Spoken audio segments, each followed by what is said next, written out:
Teachers, what's your next goal in life? To further your teaching career? To earn a master's or doctorate degree in education? How about an additional certification? Or if you just need credit for Act 48? Gwynedd Mercy University's School of Graduate and Professional Studies is open for discovery. Visit accelerated.gmercyu.edu. That's accelerated.gmercyu.edu to learn more and discover the next. Hey, it's Elliot Wilson from Rap Radar, and me and my partner, B.Dot Miller. And you know we got the premier website out there, rapradar.com, and now we're about to take over the podcast game. We're going to sit down with the culture's most important voices and give you that news and information, that opinion. The only opinion that matters, man, here at Rap Radar. Listen up. Here we go. Yeah, it's the Rap Radar podcast. You're Elliot Wilson. That's who I am, right? I'm Brian. It's been a minute. I'm B-Dot. Yeah, we was basking in that Brian Scintilla joint. I ain't been back in a minute, man. It's only been, what, 7 days or so? Yes. No, more than 7. We messed up, man. We try to be weekly, man. That's how podcasts are supposed to do it, We right? kind of Right, are Corson? weekly, though. Even though it's not necessarily on the 7th day, it was last We week. stretch the rules of podcast dropping, man. But it's consistent. That's what counts. And for people that don't know, I'm Elliot Wilson, like you said. Yes. And I'm you're B-Dot. Brian B.Dot Miller, Elliot Wilson, Brian B.Dot Miller, the Rap Radar podcast. Shout out to the good folks at Lyft. Yes. LYFT. Have you been using them still? Yo, our listeners have been using it. Word. You know the wave is that LYFT.com radar. Of course. RADAR. Not to put it up front, because we're going to talk about it, but I just think it's great that they're in business with us and people are taking advantage of the deal that we have now with Lyft.com/radar. You save up to $30 on your first free ride. Nice. I said $30.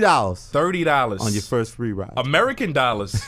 And I've been taking it to different cities, B-Dot. You know, I've been hitting the road with Future, man. I took it in Boston. I had hotels. Went to the hotel to the venue. Venue back to the hotel. Smooth out, Boston style, baby. Hotel lobby and all that good stuff. Hey, Calligraphist is in the building. What's up, baby? Long time no see, man.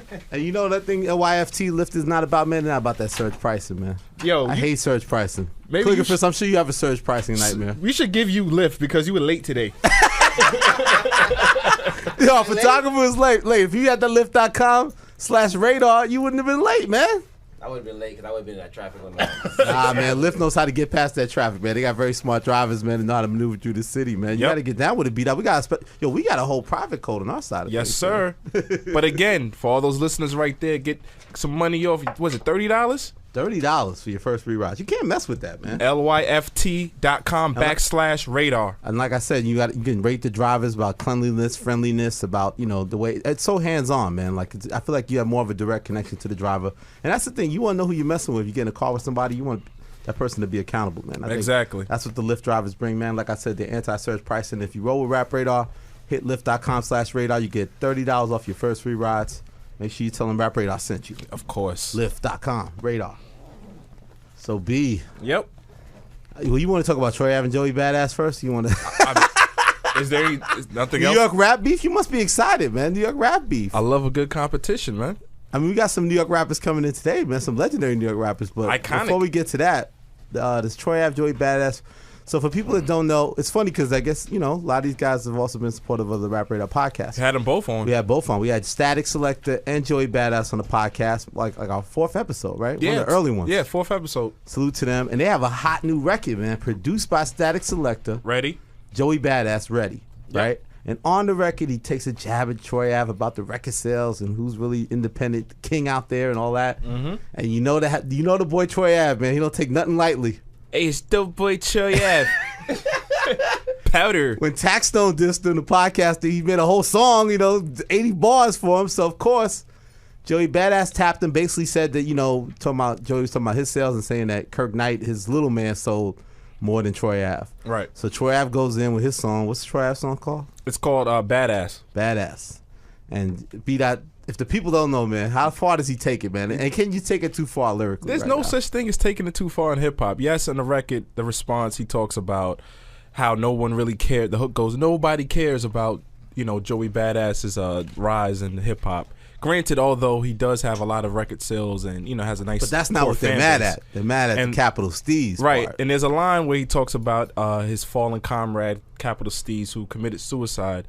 Was it like 2 years ago or so? Yeah, a couple years ago. Right. So a lot of people feel like that was crossing the line. But in my opinion, there's no such thing as crossing the line. And then I know in you're a hip-hop. religious person. He tried to say, like, he just did an interview with Sway, and he was saying how he's looked down on suicide. You know, suicide's the ultimate sin, and I do too. you know, he made fun of that, and the fact that allegedly he jumped off a building and all types of things, and just be, you know, I don't know. I just don't think it's. I don't think it. I mean, you know, we know Cameron. Brought up Cameron. Cameron made fun of Stan Spit. Cameron is the most disrespectful losing his mother rapper ever. Spending Mother's Day with you. Like, I don't know. I just don't know if artistically that was needed. Like, it was. I don't think it's hot, like a hot line or anything. I don't think it was like. But all is fair in love and hip hop, man. Yeah. Like, well, it's weird. I think one thing that where I have a little bit of not totally anti-Troy, I do feel like Joey did stir it back up when they had their little differences, the back and forth. Right. You know, their camps reach out to each other whichever way, and it seemed like it was squashed. So I was kind of surprised that Joey drew that little jab. So he opened it back up, and I just think that, like, you know, Troy Ave comes from that 50 Cent school. Like, you know, you tap me, I hit you with a chair. It's like, so who's the bad guy? Like, you didn't see the first foul. You didn't see the first foul, but you see the second foul. So, but you like both records, though. I like Troy's record. I think Joey's record's better, though. Oh, okay. I think Joey's record's more of a single. Really? I think Troy did what Troy's supposed to do. I wouldn't have went as crazy with the Capital Steez thing. I don't think he benefits from that. I see like ASAP's all stirred up now. ASAP 12E's jumping in. I think he went a little. I'm not gonna say he went too far. I just don't think that was the right decision to make it about that. I think it's more about they're both battling to be, you know, and we also have Dave East out there, fresh from Japan. They're battling to be like represented and respected as the New York guy, and they're both different type of New York artists. One guy's catering more towards the street. This one guy's more of like a, you know, more, what do you say, hipster, a festival life, or just has a fan base that's a different thing. He's not trying to profess to be the most street guy. So they're like polar opposites aesthetically. So I think, but they're going for the same thing. They both want that respect. And like, you know, I don't think Joey Badass cares about hosting Memorial Day weekend. Troy Ave, that's success to him, right? That because traditionally, I think the lines have been blurred. I think the internet and money has kind of blurred the lines of mainstream and underground success, because to Troy, you know, that's what a rapper's done traditionally for the last, 30 some odd years. You go to the clubs, you know, that 2 a.m. at the party, they're playing your record, you know, you're feeling the energy, the girls on you, the bottles are flowing. I guess, but I also think that what stirs Troy Ave to go crazy is that he just gets so much hate on the internet. Like they fuck with this guy. Like, he's the bad guy. And I think that sometimes when you're pegged as the bad guy, you just feel like you have to do villain type shit even more, because like they're putting you in that box, like you're the bad guy. Like, and I think that he gets that a lot. Like, especially like in the idea that he's just this kind of internet Hot 97 radio created New York thing that we just made him, and he doesn't have any real artistic merit. I mean, I definitely disagree with that. Yeah, I think there's artistic merit. I think there's cleverness to his style. I think he's following an older blueprint that doesn't necessarily reflect now at times, and he gets criticized for that. So I think it's interesting for the culture. I think they're both good records. Again, I don't love the Steve's part, but I do think that, you know, it's exciting at least that, you know, they're both being competitive, and, you know, New York's, you know, got a little spark now with these guys. And Dave East, who was in Japan, I saw some great footage of him looking like the king out there, the king of the East. Looking like a star. Shouts to Dave East, man. But today we're seeing with some heavyweights from the East, man. Fat Joe and Remy Ma. Yes. Together. For the first, I don't know if this ever happened, man. So the thing is, we're taping this first. They're doing some other interviews. You know, I don't know when we're going to drop this, but, you know, I got a great relationship with Fat Joe through the years, the ups and downs. So I was like, yo, we got to get this look first. I might be traveling. And then I think Papoose is coming. Oh, wow. That's Remy's husband. So Calligraphist, man, this is some historic shit, man. I need you to stay low and keep firing, man. I need whatever. He's going to look like Jack the Rapper. All kind of photos. I don't know who's showing up. Our facial expressions. I don't know what's going on, man. But you like the record that, so it started because they put a record together that leaked on the internet. They put the video out. Yeah, because Fat Joe was performing in Australia, and he. Oh, that was in Australia. That was in Australia, okay. And, you know, I guess he just caught the Holy Ghost and he played the whole record. It's the video's down on YouTube now, but it was a really good, strong record. It features French Montana. It's called All the Way Up. Right? All the way up, and then somebody ripped it. So French is on the hook. Remy's rapping. Everyone's rapping. And that's the best in Remy's sound to me since she came out. Because, I agree. You know, it's not, people have this thing of we come out of prison and you're gonna take over the game, but it's hard, man. Like, she did a real bid. She did 6.5 years. Like, she did a bid. Joe did a bid. Joe did a skid bid, but a bid is a bid. Tax evasion. He was in jail for 4 months. Got to ask him about that Market America shit. Remember that too? Yeah, he's making money out here, man. You think that Market America shit was crazy when you said that? He's still part of it. It's a real thing. But like him doing like the infomercial type shit, or doing like the conference in the suit and all that. He's all in. Wow. I guess we could talk to him about that. I hope he can. I don't want to offend him, man. You know, he comes from the old school. You might get fucking. You might crush me. I've had my ups and downs with Joe through the years. You might man. spit a razor out on you, man. Fucking Latin King here and shit, man. Terror Squad don't play. Yo, Fat Joe, Remy Ma, and Papoose in the same room. I'm excited, man. I'm not ready, man. I'm scared.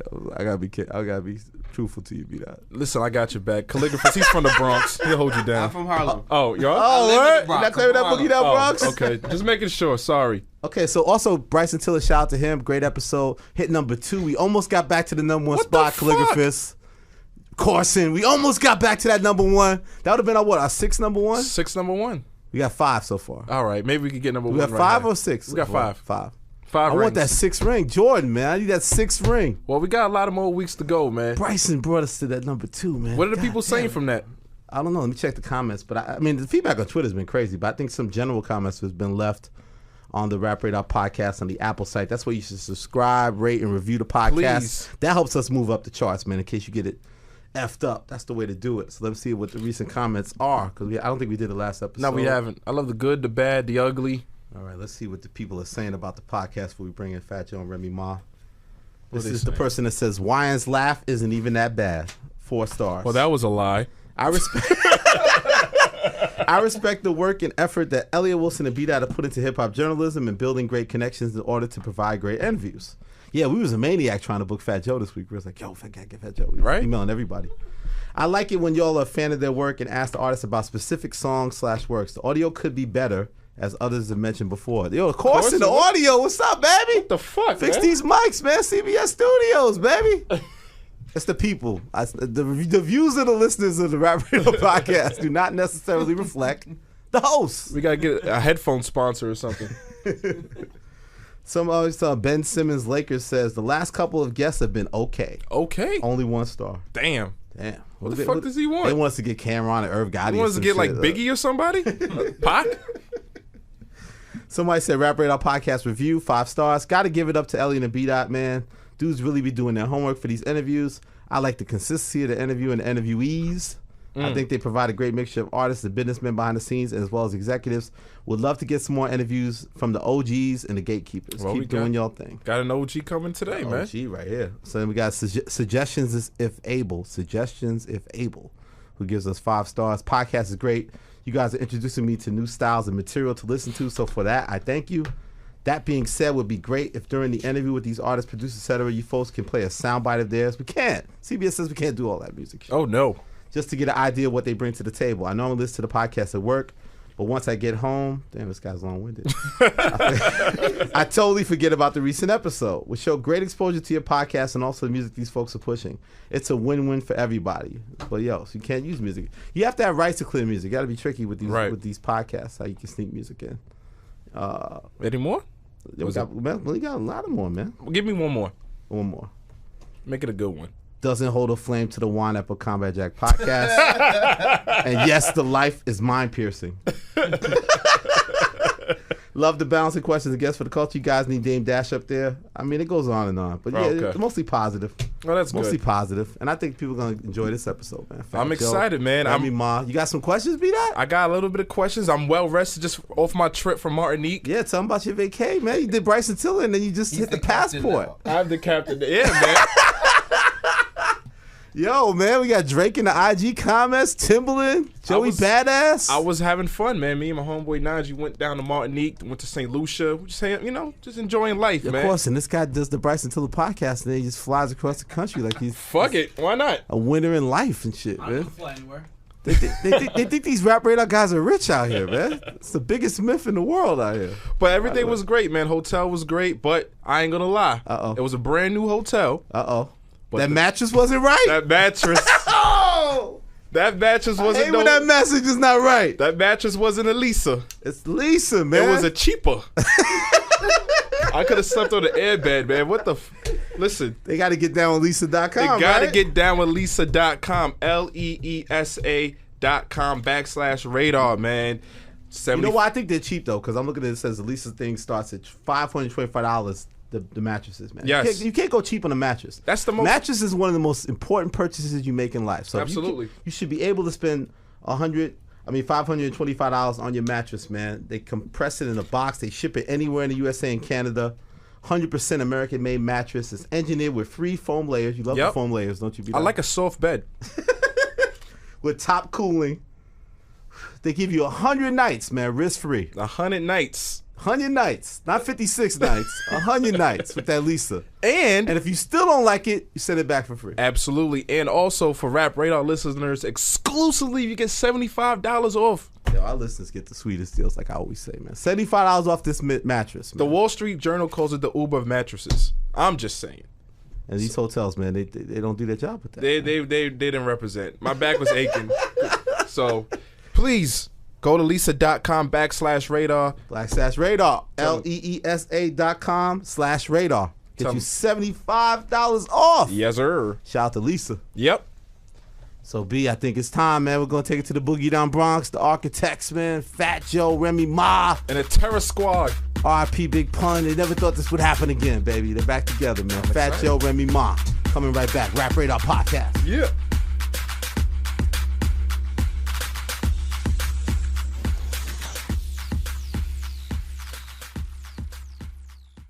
Introducing Play.it, a podcast network like no other.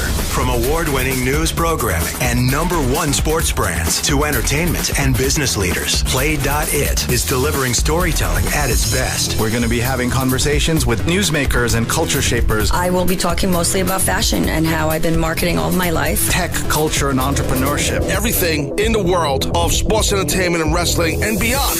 Hear what you've been missing at Play.it.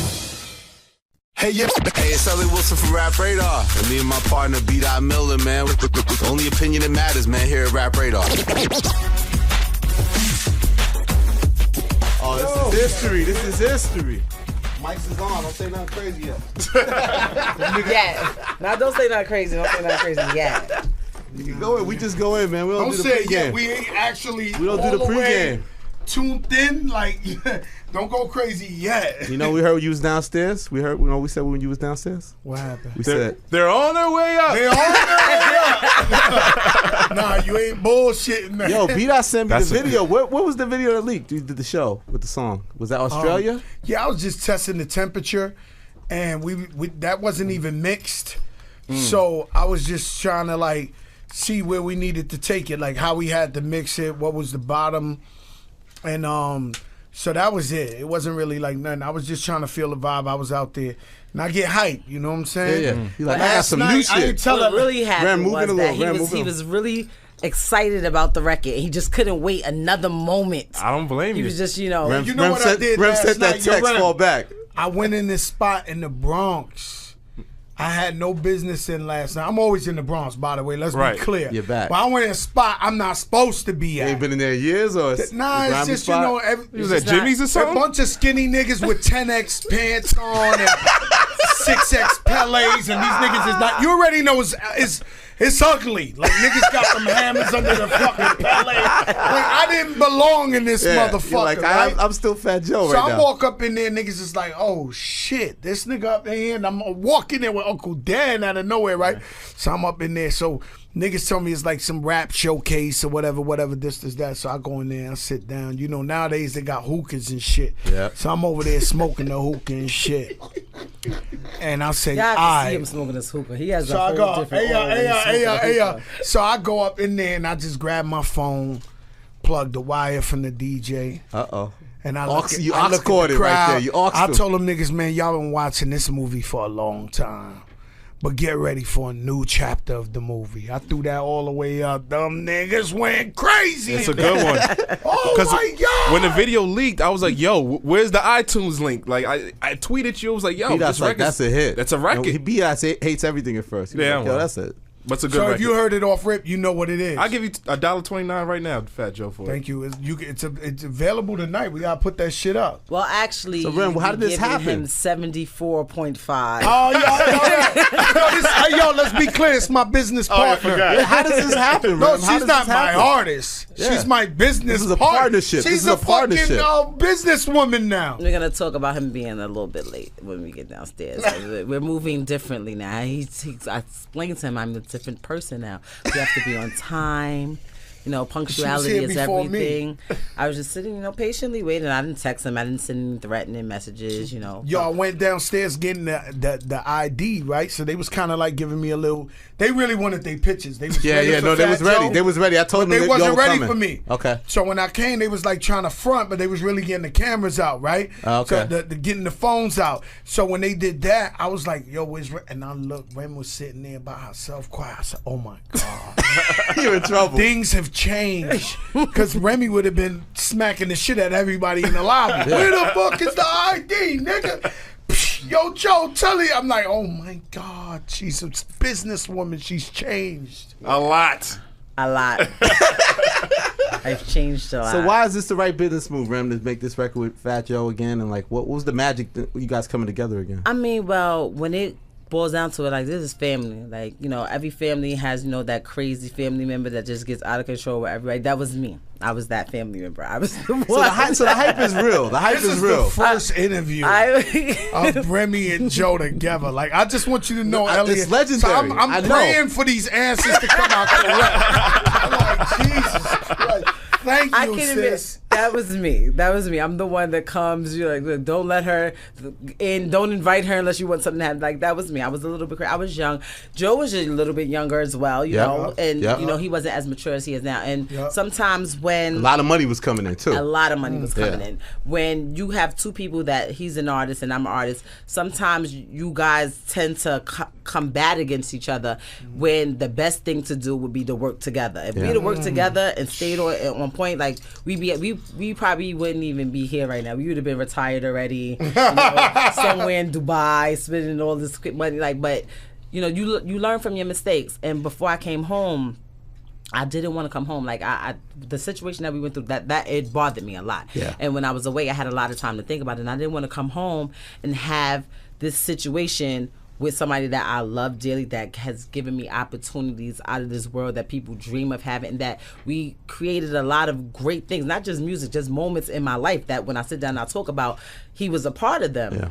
And, I was able to reach out through Harindarana. He was working at I forgot what record label. He does pop music, and he was like, I think it's a great idea. I was like, could you get Joe from? He's like, I can do anything. And then later that night he had his number, and I called him and we talked. And from there, it was just like, because I heard the call was like, it was a little awkward at the beginning, and then Joe goes, so what are you gonna say, Rem? And then it was just off and running, right?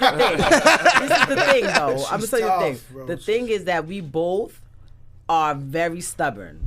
You understand what I'm saying? Strong personalities. Both of us feel like, I'm not bowing down to anybody. Like, that's Joe all day. Like, anybody that knows him, like, he's the original Cardi B. Like, you have beef with him forever.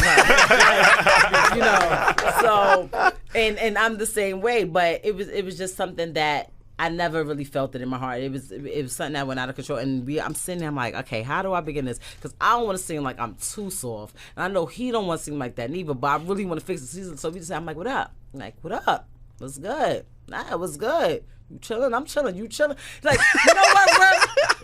Let's just get to what are you really want? I'm like, I'm so sorry.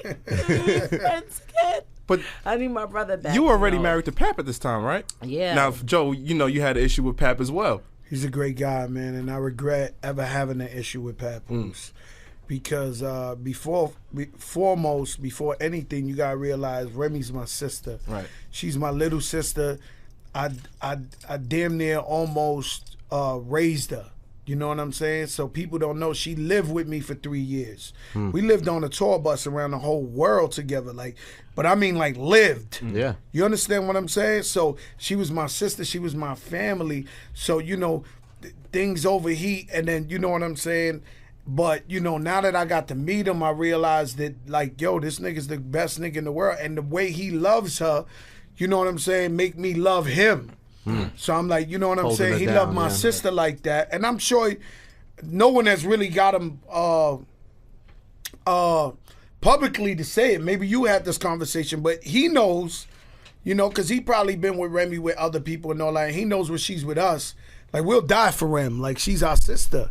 So I know as much as he loves her, he says, damn, Rem, these niggas really love you. This is really your family. And you said that at first when you started working together. I saw the thing with Nori. You were saying that at first he was like, wait, you want to go 2 weeks to Miami? Like, I don't know how I feel about that. And then he started to see how Joe around helps you as an artist, right? Can you explain that? Like, I tried to explain it to him. I'm like, yo, when we together, it's a whole different vibe. So when we were actually recording all our records together, he was there.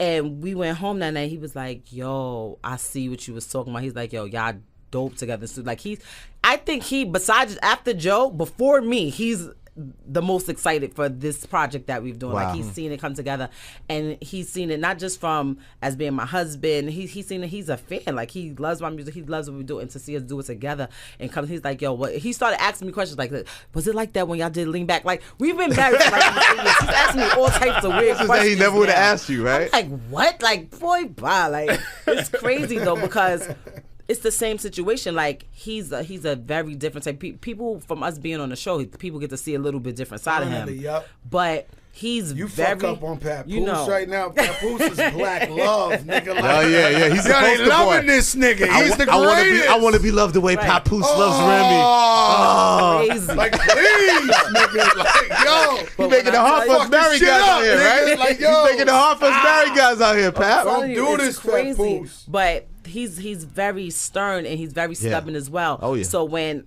I had fixed everything with Joe, I'm like, oh my God, how am I gonna get these? Like, these are two people that are very important, that I love very much in my life. They have to coexist. They have to. Now though. Now he comes buddies. to the club. He's like, oh God, Joe. They dapping each other up. They laughing. And I'm just sitting here like, because he snuck up on her. He told her the other night, nah, I'm asleep. I ain't coming. So I'm like, you know what I'm saying? I'm like, yo, Rem, I got you. You know, we make sure no niggas sit next to her. Like, you know, it's a respectful thing. Of course. But yeah, man, snuck in about 3 in the morning. I said, oh, he thought shit, it was the funniest thing. So Papoose is honorary terror squad then? I wouldn't say all that. I'm saying that nigga on his own shit. I seen that top 5. He said, yeah, Rakim, Coogee Rap, Papoose, this. I said, oh, he on his own vibe right there. That nigga, he all the way in. But Ren, you're going through what you went through because you had to go through such a tough situation. Like, people have this thing, you come back from prison, you just gonna light the game up on fire as a rapper. Talk about that transition and what a challenge it is to get your, what people don't understand is that, like, and I had it in my mind, literally, I came home, the day I came home, that night I was in the studio and I was recording with Khaled, and then the weekend went by. I had to report to parole on that Monday, because if you come home on a Friday, you know, you good. You don't report to Monday. And reality set in, like, people don't realize how long 6.5 years really is. Like, I try to explain it when I tell them when I left. That shit crazy. When I tell them, I said when I left, my son was 7. You in a time warp. When I left, he it's was like 7. when you come out, you in a time warp. Yeah. Like, I be thinking about that about you all the time. I'm like, yo, like, what people expect, my nigga? Like, she was in jail. In jail, I don't give a fuck. I don't know how Tupac did it, because I did my little jail. It's depressing, my nigga. Yeah, that's it ain't no fucking motivation in there. Yeah. Like, it ain't like you walking around, yo, I'm gonna write sometimes. 10 albums. No, nigga. Right. Exactly. You like, yo, there ain't no chicken right now. Nigga, that shit crazy. There's no chicken. The things that he was thinking about. Yeah. I had a different, but I feel the best way, like I said, for me to describe it, I tell people, like, when I left, my son was 7, and when I came back, he was 14. I had my son when I was young, so it's like we were like kind of like growing up together at the same time. So when I give that definition, people could kind of understand the time frame and the years that went by. And I had to do things like real life shit. Like, I had to get an license, I had to get the ID, I had to, you know, set up my crib, and I had no clothes at all, period. Like, I didn't own anything at all, period. Think of, do you wear anything that you had 8 years ago, 7 years ago? Like, no. So you saying you didn't even know your sizes, like, right? Because jail is like small, medium, everything large. is small, medium, large. She looked good to me when she came home. Somebody threw some boots on her, some shit. I was like, oh shit, she fucking looking crazy. She right did come now, out looking nigga. flyer from jail. She They was didn't like, say that yo, though, man. What happened? That is a fact. I had a lot of time to study all the fashion magazines. I literally had a whole list. I'm like, this is what I want. And I you had a whole game plan. And I want my makeup like this, and I want to do my hair like this. So, like, you have time to think about things, but it's just so hard because real life things happen. Like, now that everything, I'm just getting everything. Like, literally probably about a month ago, I got a license because everything was suspended. Everything was over. Like my credit is not. I have bad credit. I have no credit for the past 7 years. I have no history of me doing anything. Yeah. So it's just so much things that was just coming back to back. My son, I had to move him up here. My mom wants special attention because she hasn't seen me in a long time. My sisters and everybody, and it was a lot going on. I was like, you know what? I couldn't really focus on my music how I wanted to. Now though, don't get it twisted for no amount of months. That pen is crazy. Like the pen is the pen. When I put it down, it goes down. You but can't stop the pen. I just didn't have the time to actually do it. Real life can't shit stop was happening. the pen. So how many records are we sitting on? Well, we got an album done. Right. Shit is incredible. Most phenomenal album in the planet Platos? Earth. Platas o Plamos. I gotta get my Spanish shit, man. Platas o Plomo, nigga. That's from that Pablo, nigga. That nigga, cops used to stop him and say, yeah, I got an 18-wheeler full of birds, nigga, but guess what? Do you want this money or you want these fucking bullets, nigga? And that's what it is. So I just how you been, Joe? I just want to let you know. The first time I heard about this. Yo, let me tell you something. The other night, hold that one. The other night we debuted the record in the club. Shout out my nigga Pretty Lou. That nigga made that thing happen. So we went in the house. And this shit was crazy. So we playing the record like crazy, and then I start getting into talking that shit. And I'm saying, yo, it must have been a nigga in the back of that room in that club. Like, no way they letting this nigga get back on that shit. Like, this nigga's talking crazy right now. Like this nigga been gone a couple of years from talking that type of shit. Yeah. The album is the best album coming out. It should give inspiration to everybody in New York City. His shit is phenomenal. Remy's gonna be rated top. They gonna ask and see if she's the best rapper on earth, male or female. That's how bad she's going on this album. You understand what I'm saying? And it's so fucking incredible. When people hear this album, this shit is so fucking crazy. I feel like God blessed us. There's no other way to explain it to you. It's like if Snoop and Dre did a new album, Kanye and Jay-Z did a new album. You might be thinking Joe Crack is bugging, but our album is that fucking phenomenal, my nigga. It's fucking really bananas. Is. So when did you know it was feeling right and this was the move to make as a businesswoman in this situation? I was actually, when I was still in prison and we was talking, there was certain things like, People think, I'm sure he thinks that I don't listen to him, but I do listen to him. I just can't tell him I'm listening to him because he starts trying to make me listen too much. But he was telling me certain things that I needed to do, and I had it in my mind. He's like, Ram, you got to stay humble. Ram, you got to be like this. Things have changed. You got to do a certain. And I took all of that in, and I wanted to wait till I could fully embody that. Like I didn't want to half step. I didn't want to do it a little bit, and I felt like people was like really pressuring me. We need music. We need this. We need that. Yeah, hit you on IG all day, all that type of stuff. They annoying like that. Like I don't even know why people play with my Instagram. Like I let it be known. I throw block parties all the time, and all the haters on Reddit. What?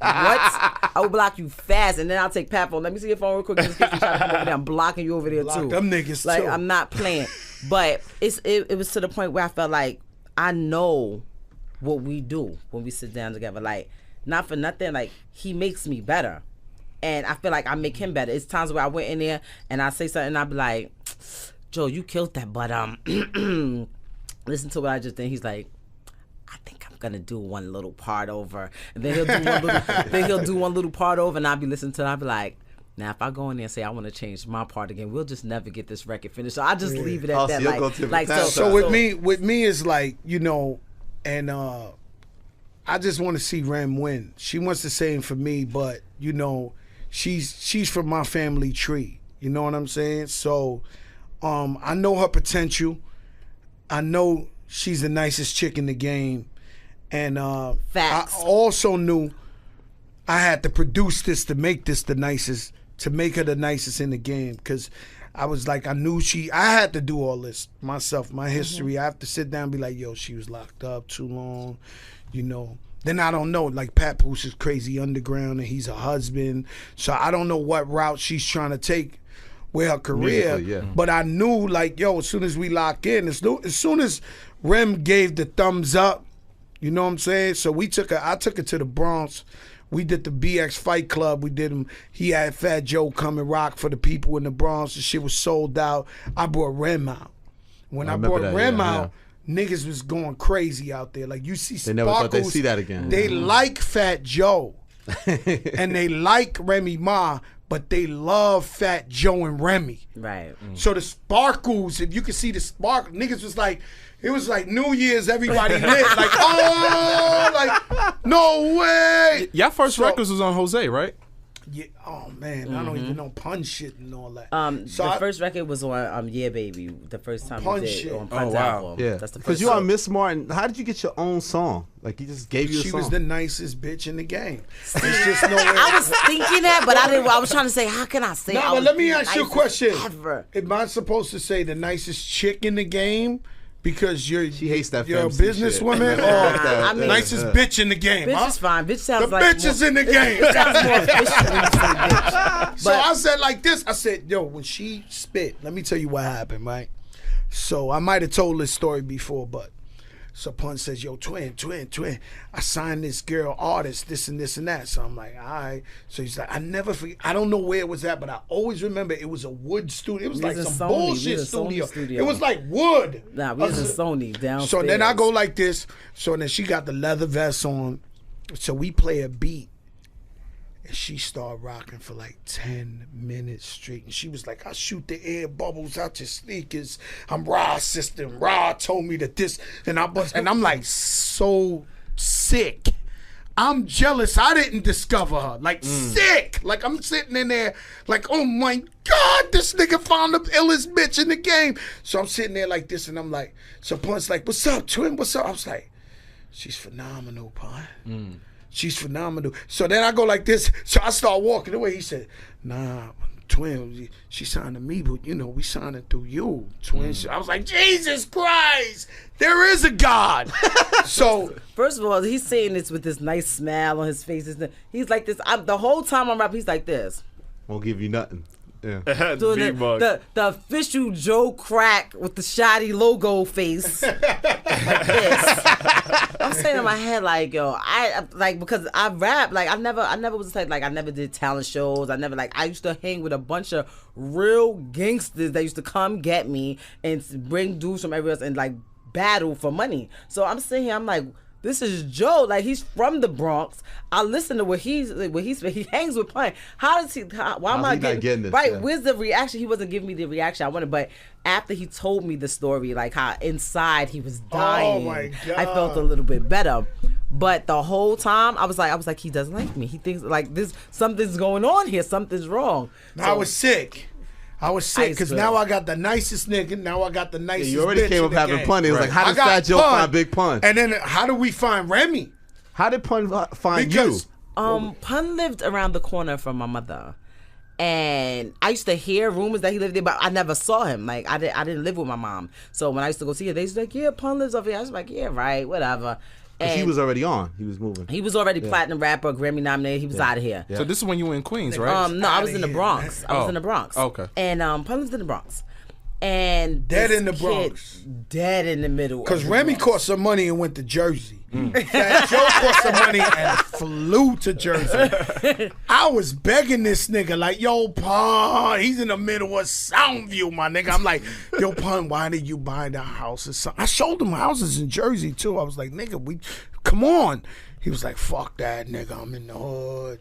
I can't. I gotta hear. After the first yeah, he was platinum. He did that because then I was able to meet him. Yeah, he was. You're right. He's probably the only platinum rapper in the hood. Right, I never believed it. Brought the platinum black back to the hood, basically. No, but for real though. Yeah. No, seriously. Like niggas was getting killed in front of his house. He had like rapper. $3,000 puppies running around the whole block. Like motorcycles, the whole block riding the motorcycle. He had a 24-hour limo. A nigga was just standing there with the fucking bucket hat waiting with the 24-hour. Nah, this nigga was insane. It was ridiculous. He was insane. Somebody that was there, I guess they was just over there chilling at the time, was talking to whoever I was walking with. They was like, yeah, we over there at Pun Crib. So I'm just sitting there like, all right, they at Pun Crib, whatever. So he like, yeah, my girl, she rap or whatever. He's like, all right, yeah, come rap for Pun. I'm like, all right, let's see. I go over there and this dude, he's sitting there, he got on his boxes, he got a towel around his neck. It's like 19,000 people in the crib chilling, all type of illegal stuff that I don't even want to mention going on. And too much. And he was like, "Oh, let me hear what you got." So I was just like, I guess he thought like I was gonna be nervous or whatever. Like I that's not like in me. I was never nervous. I just started rapping. But he's like, "That was dope. What else you got?" So I'm like, "Oh, you thought I only had one rhyme?" So I just started going rapping. He like, "All right, cool." He's like, "Yo, give me a number, whatever." I gave him my number. I was still in high school. Wow. I gave him my number or whatever, and he was like, "All right, I'm gonna call you." And like the next day, I came home from school. And my grandmother was like, "What?" I hear on the phone. She's like, "What? Do you have something in your mouth?" She's like, "I don't know. Somebody's talking." She's like, "I don't understand what you're saying." And I get on the phone. He's like, "Yeah, what's good?" He's like, "I'm downstairs." I'm like, "Downstairs where?" He's like, "In front of your building." I went downstairs. He's in front of in the big body chilling. He's like, "Yo, get in after that." He's like, "Yo, you not a braid?" I'm like, "Yeah, I guess." He's like, you not a braid. Old black girl's not a braid. Like, come on, let's go. He's like, "I got a video." I'm like, "All right, when?" He's like, "Today."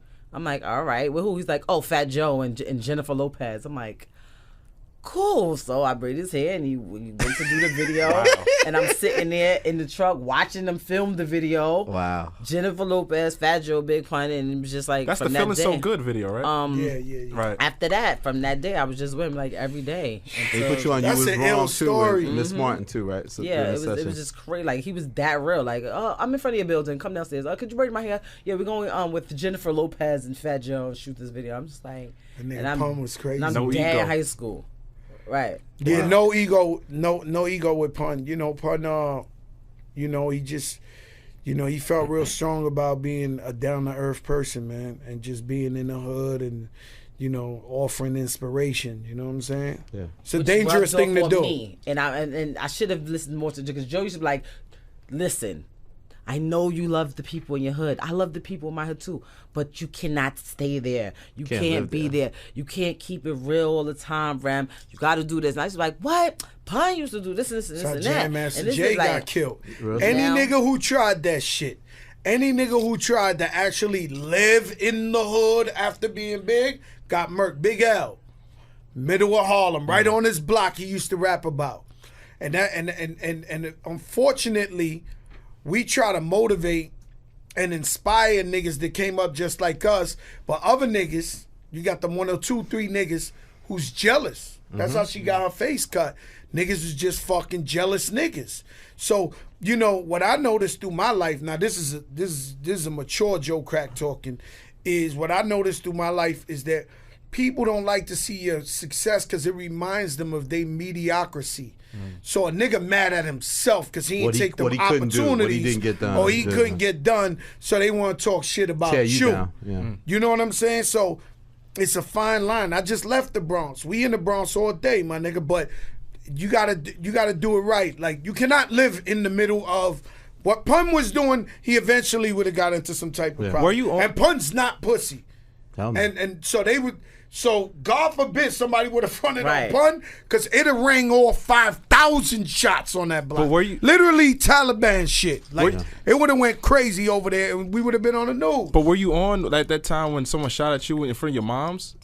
Yeah. Nigga, I was king. Nigga, like, I'm like Fat Joe, the realest rapper ever, my nigga. Like, So Flo Joe's already. I mean, king, like 47 cars, Beamers, Benzes, this, that, chains down on my dick, Dapper Dan shit, coming through 30 cars, nigga. This before rap, nigga. Like, that's facts.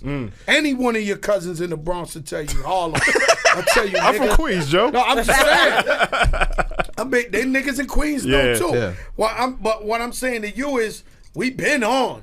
Right. Well, what was You that like? understand? Like you said, when you got on, everything's going good with that, but then you do get attacked. Like, how did you deal with that situation? What happens is see, it kind of was a gift and a curse. Like, I'm the way I am, and I happen to run into a whole bunch of guys that are exactly like me.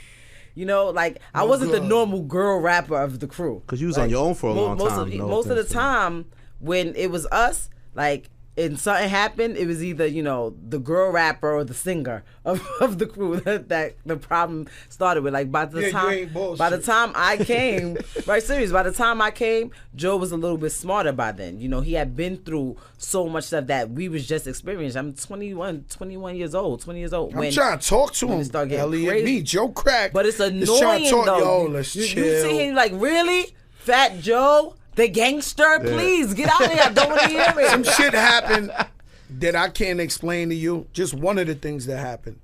right, with me and Rem. And if I ever explain that story, I would either seem like the biggest liar on earth or the illest nigga ever walk earth. But some shit happened, and Rem was like, fuck that, they gotta get it. I'm like, yo, Rem, you know what I'm saying? Them niggas said what they said, we said what we said, let's go. Fuck that, Joe, they gotta get it. Smash these niggas. I'm talking about the illest niggas on earth. This is in New York? Yo, my nigga, the illest niggas walk earth. Street niggas. Yeah. Fat Joe the rapper, we gotta smash these niggas. I'm talking, we smash these niggas. The illest niggas walk earth. Like, you know, niggas that everybody worship. Yeah. And this is her fault. She was like, no, fuck that, nigga. What did they do? Looked at each other. We passed each other. Hold up, chill. We pass each other, right? We pass each other, and they say they crew, and they scream out, well, Terror Squad, and then fuck that, no, fuck you, nigga. We this and this and that. But she want action. She don't want just talk.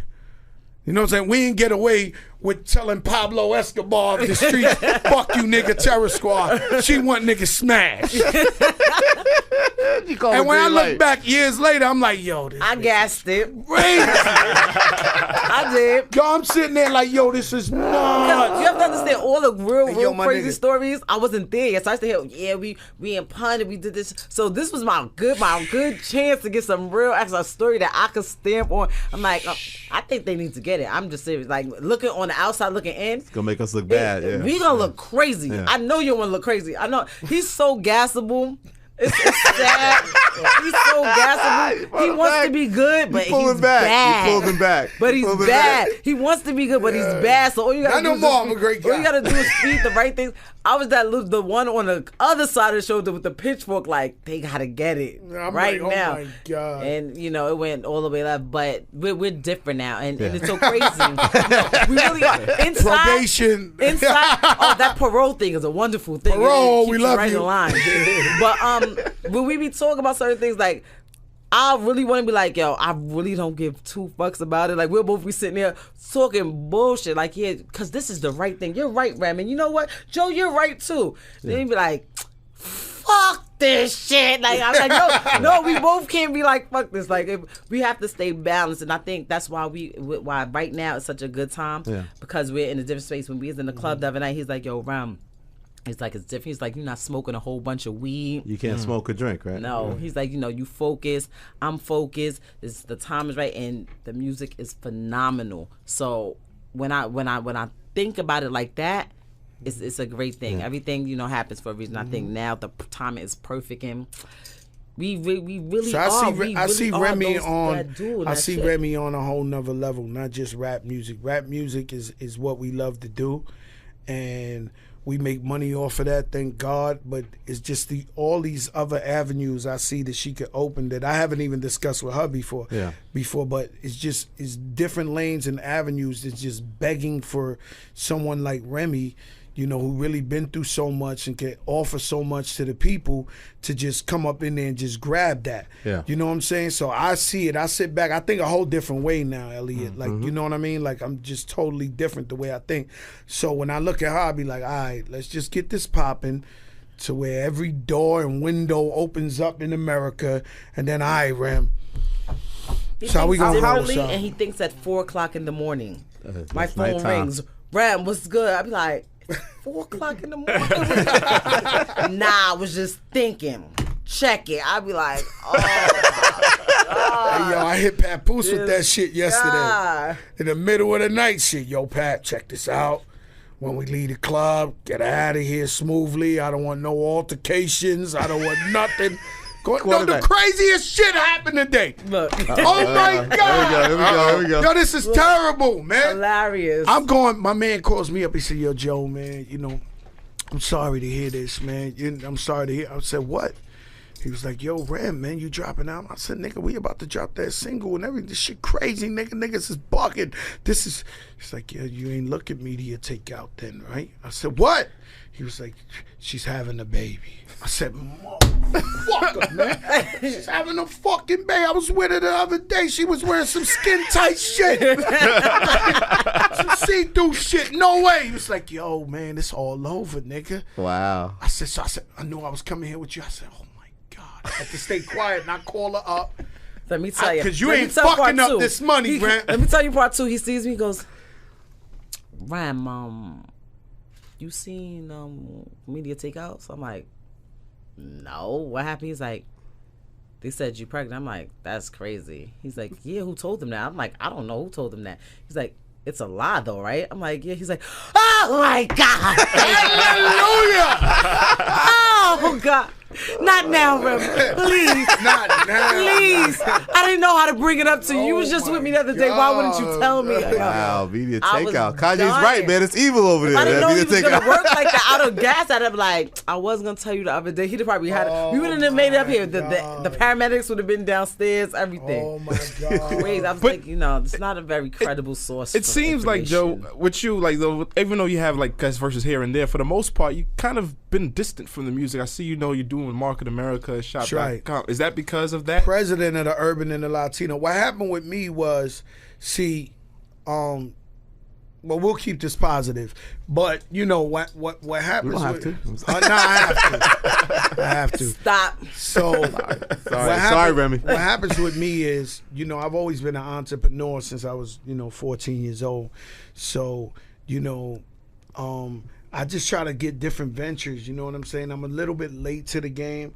When I had most of the power in the universe, the world in my hand, like I was turning down. Like Walmart came to see me one time, was like, "Yo, we want to do a cheap clothing brand with you, Walmart. We want to do with Tommy Mottola. We want to do a cheap clothing." I was like, my nigga, I only rock Gucci and Prada. Was this pre-560? Yeah, this after. But I mean, like, I didn't understand that I could have been a billionaire, my nigga. Yeah. Like, off this Walmart shit, nigga. They went, fucking Russell Simmons took the cake, So I'm sitting there like this, and I go, so it was a lot of shit I would just close my eyes to, because I'd be like, yo, that ain't cool. I ain't with that shit, this and this and that. So now, I'm open for suggestions, and I'm open to everything. And Market America is a $1 billion company that my people own. They've been family for over 14 years. So when I saw the business and I saw how people getting rich, primarily white people and Asian people, I said, I gotta bring this back to the hood and show the Spanish and black people how to get this money, because there is a way to get this money, and you ain't really investing that much, and you can make millions of dollars or six-figure income residually. So I always been about giving back. So this is a karma-based business where I could give to the people, help them, at the same time benefit myself. So I've been venturing with a lot of different businesses. If I told you the shit, you want to spear me out of this fucking room. Yeah. You'd be like, no way, Joe. I'd be like, yes way, nigga, we getting money. But these people were surprised to see you go in like with the suit and you doing these speeches and. When I seen it, she I knew was like, it ASAP. She came out of jail. She was like, calling. Like, when I tell you, he's so. I don't think I know anybody that knows more adjectives than this guy him. Phenomenal, fabulous, fantastic, amazing, kabillion. He makes words up that you want to use and be like, I should write this and send it to Merriam-Webster. He has a way of explaining things that make you believe it and that make you feel like, all right, this is how it is. Sometimes people are not really good at talking. He does not have that problem at all. Actually, he's too good at talking. And I feel like that Market America thing, not only is it something that's going to benefit our community and our people, they have the perfect person he's articulate. He's very smart. Anybody he's, the biggest gangster, Don, Cartagena, all this other stuff. He's very smart. Yeah. So when you have somebody that's smart, they're articulate, they know how to talk, and they actually want to do it, like their heart is into it, it's a win-win situation. So the guy who owns Market America, he's one of the smartest guys ever. I told him that. But did he know you was going to go in like that and really just kind of, play I go in, I don't do lectures, I don't do too much, because when I do anything in life, I go all in. My job's to win. If it's coaching the basketball team at the Rucker, we can't expect nothing but a championship. If Remy sat down, she lowered the window outside the BX Fight Club, and she said, let's do it. I said, you want to do it? You serious? You ready? She was like, let's go. I went back. I sat in the couch with Cool and Dre. Cool and Dre helped me executive produce this whole entire album. Oh, cool. And so I sat down with Dre, and I sat on the couch for like 9 months. See, what you got to understand is that it's very hard to come from an era where we come from of rap music and actually make music that's relevant today. So you know, you start sounding dated, you start sounding whack if you're trying to keep it too real. So we have to make the people who love Remy and Fat Joe, we have to make them extremely happy. At the same time, we got to make her son Jason, 16, 15 years old, happy with the new music too. That's very hard. Very hard. It's not easy. Right. It takes the best nigga. Who's the nigga Breaking Bad that makes the coke or whatever? You take that nigga. No. Eisenberg. My nigga, it take Eisenberg to do this, bro. Right. That's why all the rappers that we love and know from our era, you don't really see them hot right now because it's almost impossible. Right. So I made to a record go, in '93. I had to do shit. You see this new movie, this new TV show, Vinyl? Yeah, I love that show. So I had to like take drugs. You know I'm drug free. Right. I had to take drugs. I had to get drunk. I had to go to Toronto for like 4 days without nobody knowing. And I'm in every club where niggas got dreadlocks. I gotta go to Washington Heights with every big time drug dealer nigga. You know, see, I gotta get Know what the waves are, the vibes. Super vibe though. Like I had to be in a super duper like. Go with the Haitians with gold teeth in Miami and like, you know, I had to, you know, and then suck it all up and then be like, I got it. It was confusing. But then I caught it. I caught that little niche and I was like, I know what they want. Do you feel that you get enough credit as an exec? Because when I think about it, of course, you got Pun, Remington, a point. I watching the video, you had popped off Idris Elba. Yeah, we did. He gives me that credit. We Kevin Khaled, my nigga. Right, Khaled, of course. Scott Storch, Cool and Dre. I mean, legends in the game. You know, we offspring. Shout out Digging in the Crates. We got a Digging in the Crates you album putting records. coming I talk too. about that. You recommitted to that. So, in a sense, you know, right? not me. I've been recommitted. Like, I'm just a matter of everybody's grown men. Everybody got their own shit they do. So we just had to get together, have a love fest. Everybody hug each other in the Digging in the Crates studio. We got one in the Bronx. Shout out to Showbiz. And we all came together and I said, let's rock. But they started this. Shout out to that bakery that's next door to the Yo, that fucking bakery is lit, nigga. Hey, yo, that fucking bakery is lit. You know one of them shits you smell a mile away? Yeah. Yo, oh, my God. You be in the studio, you smell a bread, you just want bread and butter. I ignored it. I just was like, yo, it smells so good over here. One day I'm coming, he's like, yo, Ram, nah. He called the guy, started speaking to him in Spanish. The guy come out with something. He's like, no. Nah. He's like, I showed him which one. Joe's like, no, you don't want that one. He goes to his little guy in the back. He brings it like it's out of the oven, like it's steaming. It's like, it looks like something from a fairy tale. I'll tell you, what's so good about being Latino. I'm good in any restaurant. The Mexicans come out the back. They take care of Fat Joe. Legend, my nigga. Them niggas come out like, yo, papi, todo bien. And now they even know. They be like, Maquin America. Maquin America. Swear to God. I sit there, I'm always good. Like, nigga, I go in a restaurant and shit could be packed. Like that shit that they be like, yo, it take an hour to get in and all that. Right. It's one of the niggas in that kitchen coming out like, oh, no. Fat Joe, he got to come in right now. Fat Joe's good. Nah, he good. Can we talk about when you wasn't good, though? How did you do this bid, man? It was a short bid, but still, like, Fat Joe, you even when you was in the streets, you never had to do any real time, right? Like, this is probably the longest you was Well, you know, incarcerated. I got like, I got accused of many crimes. Thank God that I was innocent. It was alleged. And with this right here, it was different because I'm not exaggerating. Every jail in New York City had 200-300 niggas waiting for me at the gate. Lit, nigga. Like, it'd have been, I probably would still been in jail. Niggas had Ciroc bottles, phones, everything waiting for me. In every jail. It's like Goodfellas. So, but I had to go. They forced me in Miami because I'm a Miami resident. And then they put me in a piece of shit. Nigga, it was like every drug look like somebody should have killed Fat Joe in that building. Is what I'm trying to tell you. Like, niggas got life. He had 3 months and they put him in there with the people with 5 life. Yeah, niggas fighting, the biggest Colombian drug lord, Gordolindo, the Jamaican killer nigga. I'm like, yo, my nigga, why am I in the camp with Martha Stewart? Like, I got 4 months, nigga. Like, I'm on the elevator with these niggas and they want to stab a nigga up. And not only that, I ain't gonna lie to you. Fat Joe the Don, you know, out here's Fat Joe the Don day one in there too. And I went in there one deep. I don't really know the Miami niggas like that. So I'm a New York nigga going up in there. I'll tell you a quick story if you need to know. I'm in a floor where it's 2,000 niggas. It's only 8 tables with 3 TVs in the top. So I'm like, who got the table? They said, well, I'm in there 10 minutes. I'm like, who sits in these tables? They like, well, you know, the niggas who this and that. I go right downstairs, the fucking TV right in front of them. I was like, yo, my man, get the fuck up. It's my table. So I sit down. The whole jail, niggas, all the jealous niggas like looking from the corner like, oh my God. He's on it like that, nigga. Like he's like first thing smoking. Like we wasn't playing with niggas, like not for a second. I don't think I believe it or not, I was not telling speeches or joking with niggas at all in there. A lot of this screw face. It was just all ice grilled out. Yo, don't play with me, man, at all.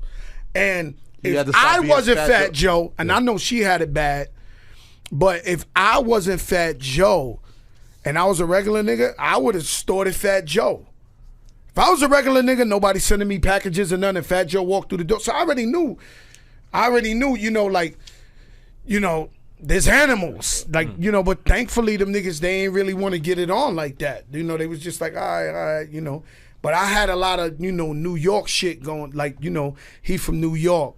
You know what I'm saying? I was chilling. You're bugging. I was good. I was all the way good. I did a lot of time, you know, locked in the box. I stayed in trouble. It was bad, which was horrible because I was there longer. That's one thing. Yeah, hell yeah. And it's just different. Like, could you imagine? Like, girls is aggravating. They're annoying. They mad catty as it is anyway. So you can only imagine. Damn. And I was just mad that I was there anyway. So everything was like getting on my nerves. So towards the end, it was a little bit better. That's how I actually ended up coming home. I'd have literally just been coming home. Wow. The 27th of March. Wow. This year. What's with all the dope female rappers going to jail? You, Kim, Foxy, Lauren, everyone did a bid. Yeah, that's kind of true. crazy. That's a lot crazy. of artists have done business. But yeah. Think all the about great females. All the great that's females. crazy. Remy, Kim did a year. Fucking. See, and it's crazy. It's really hard. But I went to prison. I just want people to understand that. Yeah, no. What's the difference of people that don't jail know? and prison is different. We know you went to prison and they put you with the bad people. Like, no, jail ugly is bitches. a totally different situation. You know, you go to jail, you're close, you're probably right there. Like, most of the time, if you're in jail, you're close to home. People can get to you easy. You know, when you're in prison, you are far. It's snowing in August. Like, it's serious. Right. It's bad. You're far away from you don't got nothing, you're in state issue clothing, and that's it. Get used to it. Once you're in prison, just know this is your home for a little while. You know, when you're in jail, you kind of got the sense of like, yo, you can look, you see LaGuardia, you see the planes, you're on Rikers, you see everything. Like, when I was on Rikers, I was just like, all right, cool. You right there. You start going upstate, you like, I am far. I'm really niggas can't make the visits. Like, niggas is like, it's a serious. big problem with fuck rappers. It's a big problem with kids not being able to go see their parents in jail, and they get a big disconnect from going to visit them in jail because they don't have the means or they don't have somebody who takes them up there. You know, I partnered up with this charity. It's called In Arms Reach. My man Terrence. So we actually provided him vehicles. So he did time, falsely accused. So he saw that. So we gave him like vehicles so he could take the kids up there and visit them every week, because you know it's so. Like when you go to jail, I could tell you the flip side because I was much more a visitor than an inmate, right? So I visit niggas. I just went to see my nigga last week upstate. So what happens is the prison system make it so impossible. Like my wife, she ain't miss a visit. When I tell you they was treating her like shit coming to visit me, my nigga. They try to go change your clothes. Try to break that spirit, right? Yeah. Go change your clothes. Nah, that shirt too tight. Nah, this niggas was fucking with her to the day I left, my nigga. Like, they don't want your people to come see you, man. And that's crazy. So whenever somebody do actually got somebody coming to see him, he better appreciate that, or she better appreciate that, because it's hard. You had to fight to get Pap to see you in the beginning, right? Yeah. Oh, his my visits with Pap was suspended indefinitely. Like, we had to write the superintendent of the superintendent of the super, right? Serious, and it was all over some bullshit. Like they was like, oh, he tried to sneak me a key when I was on Rikers Island. Remember the key? Yeah, I remember that. First of all, what I'm gonna do with a key? I'm not even handcuffed. Like once you in jail, that's it. We're way past the handcuff phase now. But normally, like I said, it's a difference between jail and prison. If you do something and you're on Rikers Island, which is a city jail, if you're in a box in Rikers, when you go upstate and you go to prison, you don't go from there and you go in the box up there. It's a whole different set of rules. In my situation, with a lot of things that I went through during my whole bit, things was a little bit different. They used to try to go so hard to prove to me that I'm not special, that I'm just like everybody else, that they used to treat me worse than anybody else. So now you're not treating me like everybody else. So he was I'm banned. I'm targeted. The other way. He was banned from Rikers to come see me. But they moved me. So I'm like, oh, we good now. You can come see me, yo. It was my birthday. When I got up top, it was my birthday.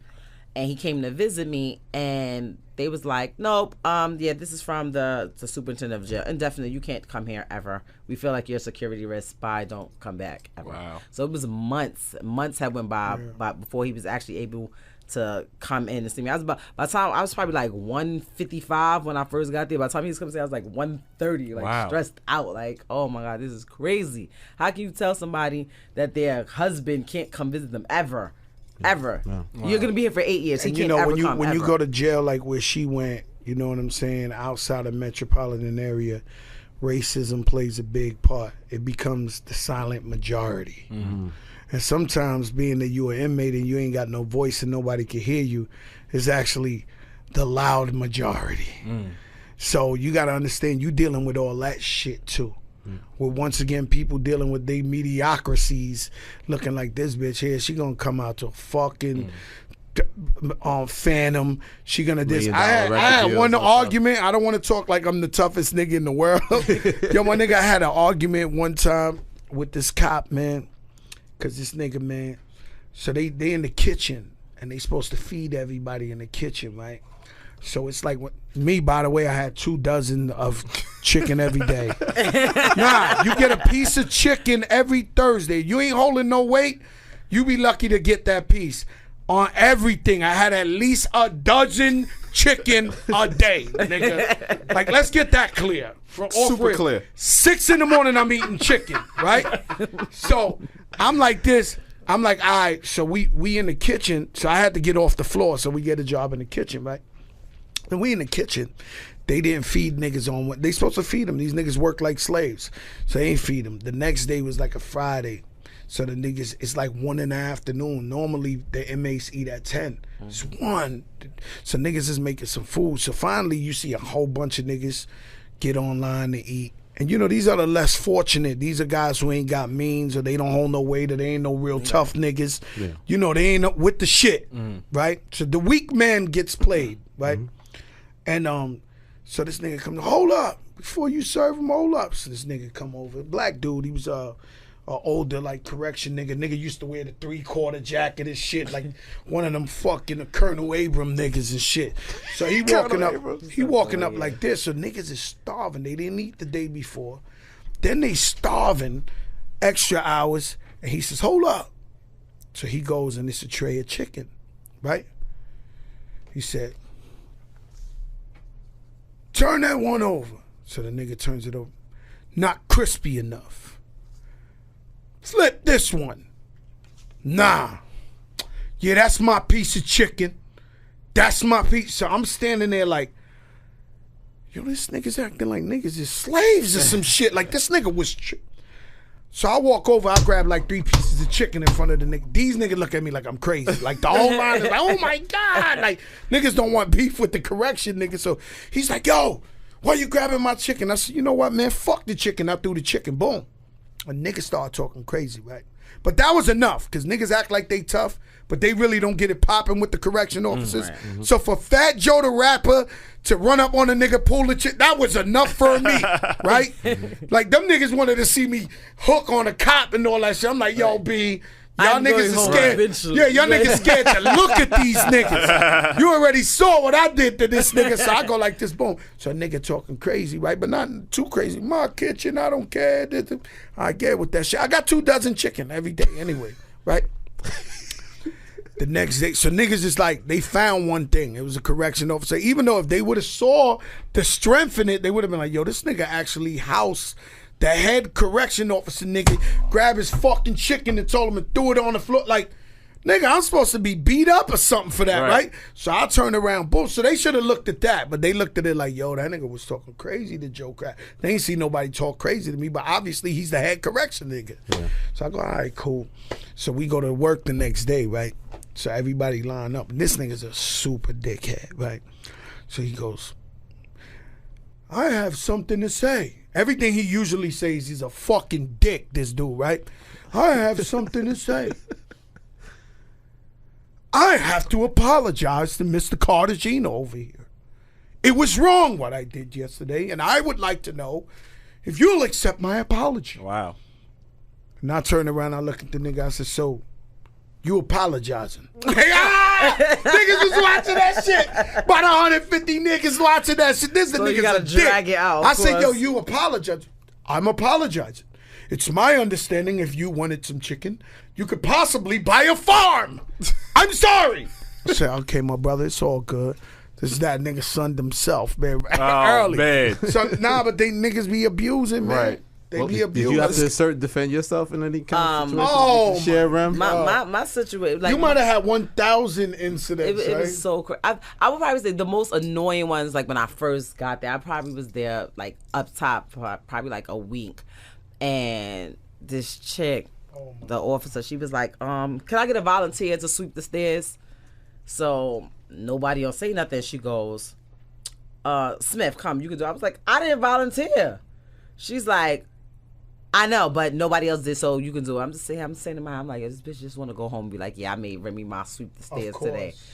So you know my mouth is reckless. I'm like, all right, I'm gonna sweep the stairs, but the whole time I'm sweeping the stairs, this bitch is gonna be tight. I'm sweeping the stairs. I was like, now I know how, Maria that used to come over and sweep my house. This is how she used to do it. She used to sweep it like this, and you know what? I think when I go home, I'm gonna be nicer to the people that clean my house. Real passive aggressive.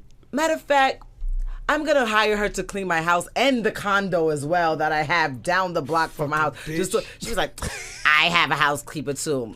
Your mother? No, you don't. Like, your mother doesn't count. If your mother comes over and cleans your house, she don't count. Like, I'm just like talking mad crazy because like they try to like do shit. They have this thing called a direct order. If they give you a direct order and you don't do it, you could automatically, just you can't even argue. Like, yeah. So my thing used to be like people used to say shit. So now I'm going back. So if you give me a direct order to suck your dick, I have to do that too. Like, I'm confused. I'm not doing it. I don't care what you tell me to do. It's not happening. And a lot of times like that, if you ever look at my discipline, when you most end of my up things, in the box, almost all of my charges came with disobeying a direct order, along with out of place, unsanitary acts. I got lucky. The warden, he loved Big Punch.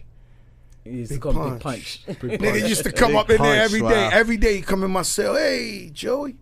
I say, hey, what's up, warden? He's like, Big Punch, man. Big Punch. That my guy, Big Punch, man. Big Punch. Nigga walked out like, yo, this.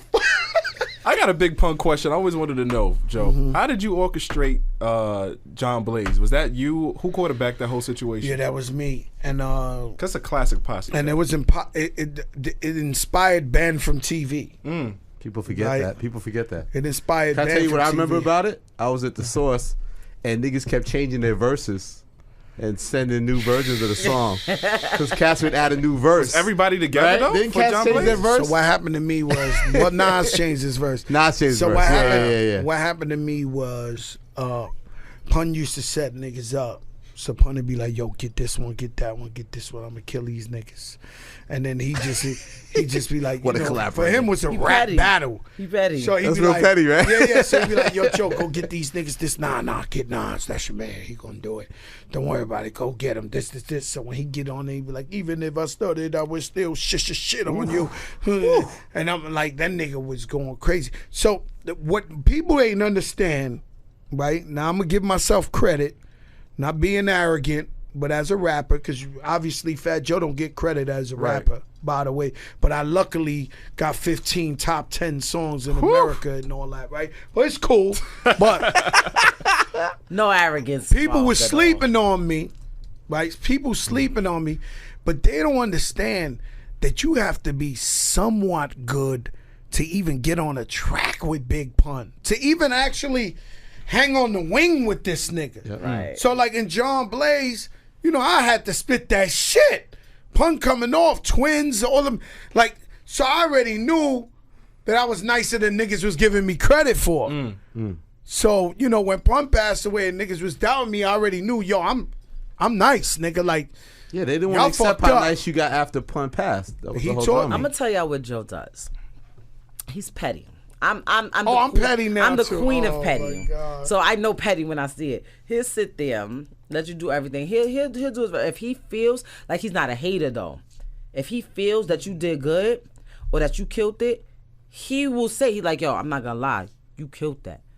But know this, I'm gonna go back, and when I come back, I'm gonna spit some shit. Like, this is what he does. And he'll go, he don't care how long it takes, a day, a week, but he will study it and come back better than he was before. And I think that's why he's been able to still be who he is, and why a lot of people respect him in this industry and in this game, because he never sat back and was like, you know what, this cool. This one is like, nah, he not gonna so do that. competitive in like that he's sense, yeah. so very. I think this is a gem. I think I'm gonna die. I've been thinking since Flojo that I'm gonna die every time I leave the studio. So for 20 years, I've been recording music like it was the last verse I ever recorded, because I felt like, all right, Fat Joe died. Train crash, whatever. We got his last music. Breaking news, Rap Radar, the last music. I want niggas to tune in and be like, ooh, this nigga was spitting, boy. You talk a lot. Who thinks like that? Joe, apparently, but crazy. I see you wouldn't even take planes. Like, yeah, right. That part of it, because you thought maybe you about a plane crash. It's just the truth. Like, I just want, you know, my music, because I don't work for now. You see, I'm a little bit different than a lot of artists. You talk about that a lot lately on social media. You say like, you know, trust your journey. You know, stay patient and things like that. What do you mean? Like, I've seen like on social media, on Twitter and Instagram, you post a lot of motivational things for like up and coming artists and for new artists. Nah, I always gave back to the new artists. Right. I always still go there and sit down and talk to the new artists, because nobody helped me. And I was sitting there waiting and hoping that some of the people who had the answers, where I ain't fucked myself making fucked up moves, would have helped me. So that's why I go back and I tell these young niggas ahead of time, like, yo, do it like this, do it like that, do it like this, do it like that. Because we need advice. We need to help the youth. But the point is that I do it for 30 years from now. See, music, movies, music, entertainment, it's never get out of style. Right. 30 years from now, there's going to be a young kid to pick up music, and like me, I learned about salsa music after I learned about salsa music after I grew up in 99% black. Like, my whole neighborhood was black. Right. So I learned salsa after I was older. And then when I started listening and falling in love with Hector Lavoe, I'd be like, damn, I wish I was in that jam. I wish I was in that motherfucking when Hector Lavoe said, yo, Johnny Pacheco, praise up the music. Like, I'll be like, oh my God, what was it like to be there? This nigga say he breathes underwater, sings fire. He's saying this shit on stage. Right. So even when I watch a movie, like, I'm drug free, right. But even when I watch a movie like American Gangster, I was like, man, I wish I'd have sniffed one of them Nicky Barnes bags and listened to. Is that why you said? You know, but so when I make music, so that makes sense when Barnes. Hey, yo, because I heard a lyric you said. You said when you look at your daughter, you think of Boy George, Boston George. Boston George. When I look at my daughter, because Boston George. From George, but that was like niggas a killer like Aaron Hernandez. Right. And then I took it to that New England area and said, I think of Boston George when I look at my daughter.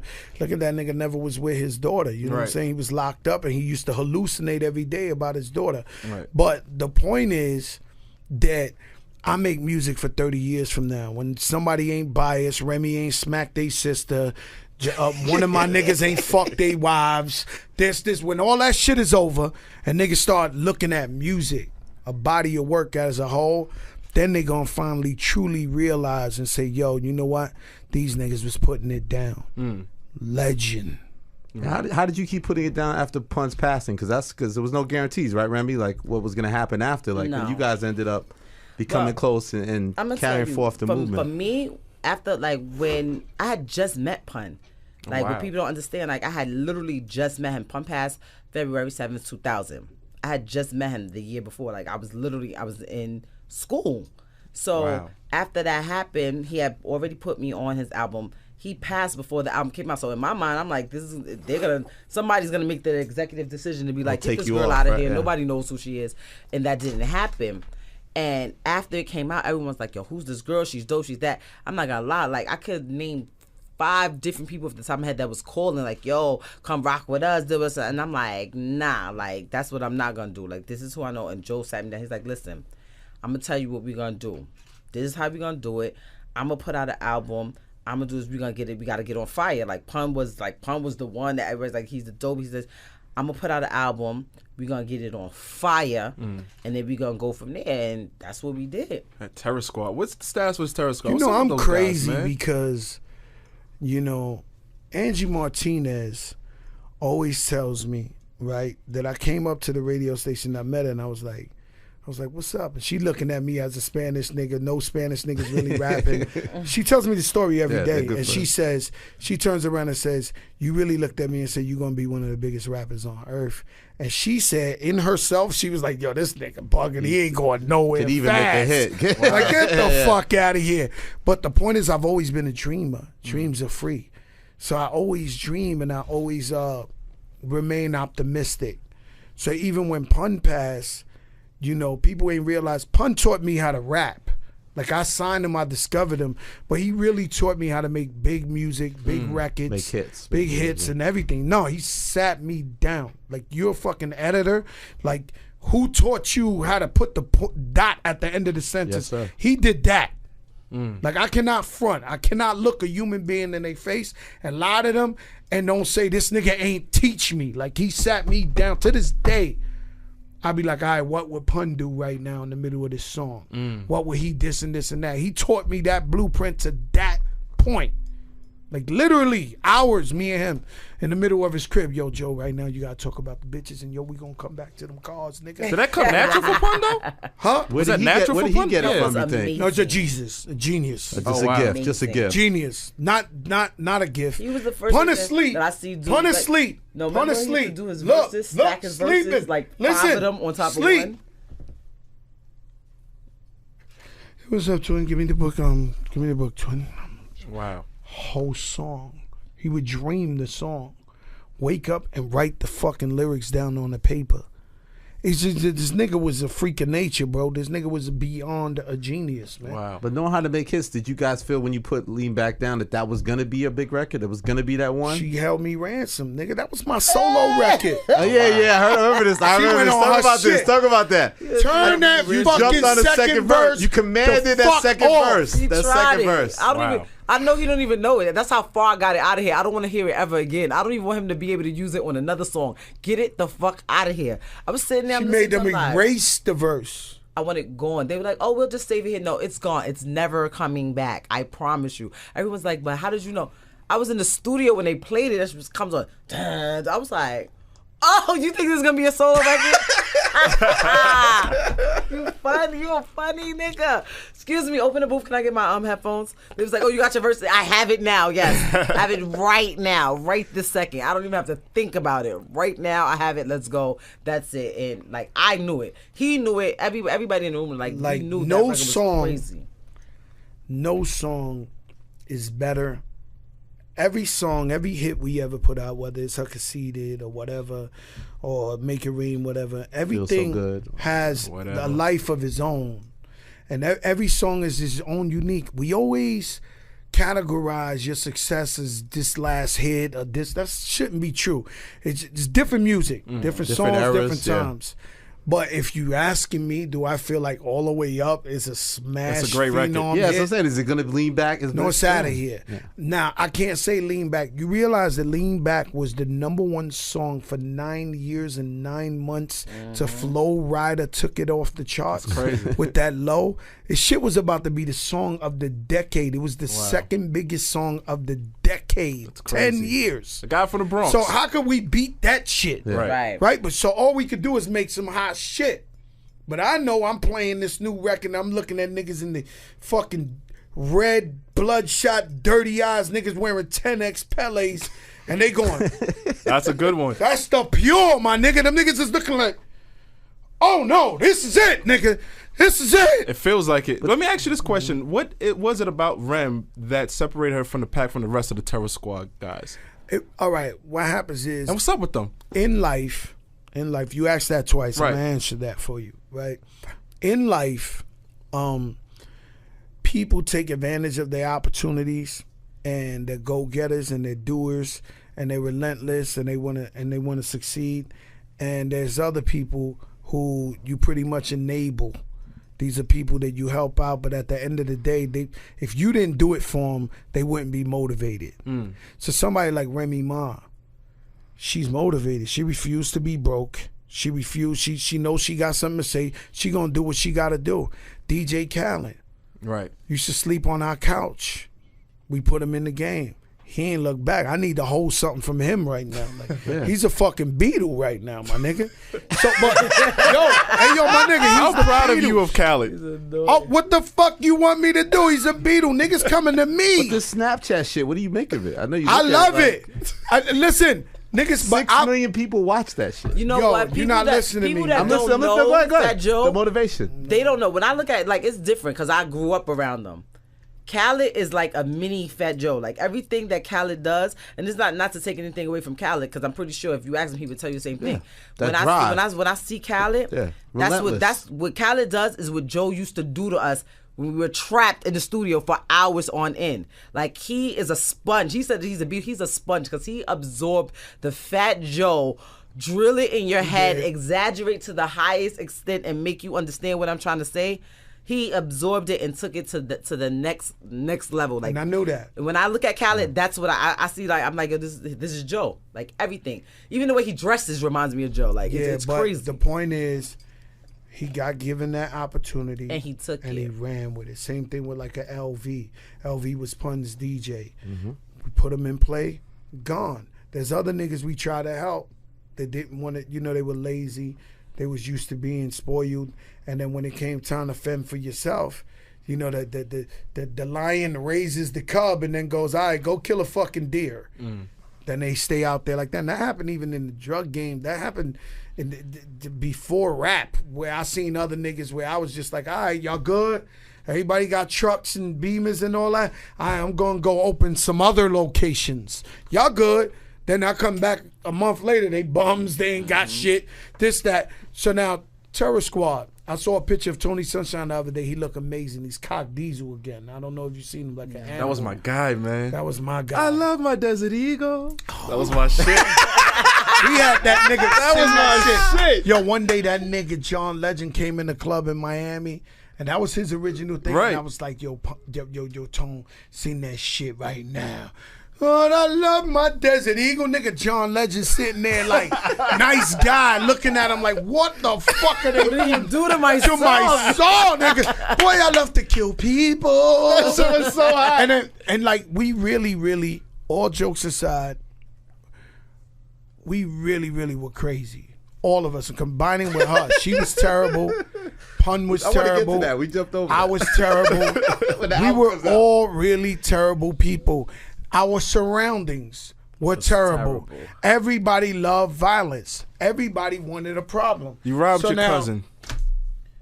Right, exactly. So everybody everybody wanted violence, right? So this was the crew, and Tony was not far behind. We had the only R&B nigga that was so crazy, man. Like if Tony Sunshine ever would have been like the most successful nigga, he'd have been in jail for 100 years. Because Tony didn't have a problem saying, thorough. Get that guy! Like niggas like, I'm like, what are you doing? You know what I used to do? I used to have to save these niggas. Rapper or the singer, Josie you were Tony. Oh my God. Again? Do y'all ever stop? I don't understand. Yo, I got sued. I got sued maybe 8 times in 1 year. 80,000, 60,000, 60,000. Really wasn't me. As much as you want to think Fat Joe's tough, it was the reason why I got sued. Was it Raul? Was for one, they thought for one reason they thought that I had the most money, and for number 2 was The only thing the witness ever saw was me because I was smothering them, trying to stop them from getting stabbed to death, nigga. Like trying to find an exit. Please, enough. Yo, stop. Banned from clubs. You always say the crazy thing is that I think if you looked at hip hop in that era, you would say that Joe and Nori were the wildest, and they wouldn't survive in this game. My brother, and they both survived. They're both the guys that survived. Nice guys. Nice guys. We go drink wine together. When I got with them, like they was terrorizing. When I got them, it was already 2000, mid 2000s. Yeah. So I just was hearing the stories, and I'm like, now I'm here. Everybody want to be good guys. Nobody's gonna be nothing to nobody. What happened? Where's the bottles over the head? Like, what happened? But do you regret the initial fallout, or was it just you being upset that the album didn't move the way you wanted it to, or what was it? You know what it is now that I understand the business a little more. What people don't understand is like I looked at him as this is Joe. He should do everything where he stays goes. It all. What I didn't understand was that like it really was past him. It was a decision that was being made that he couldn't control.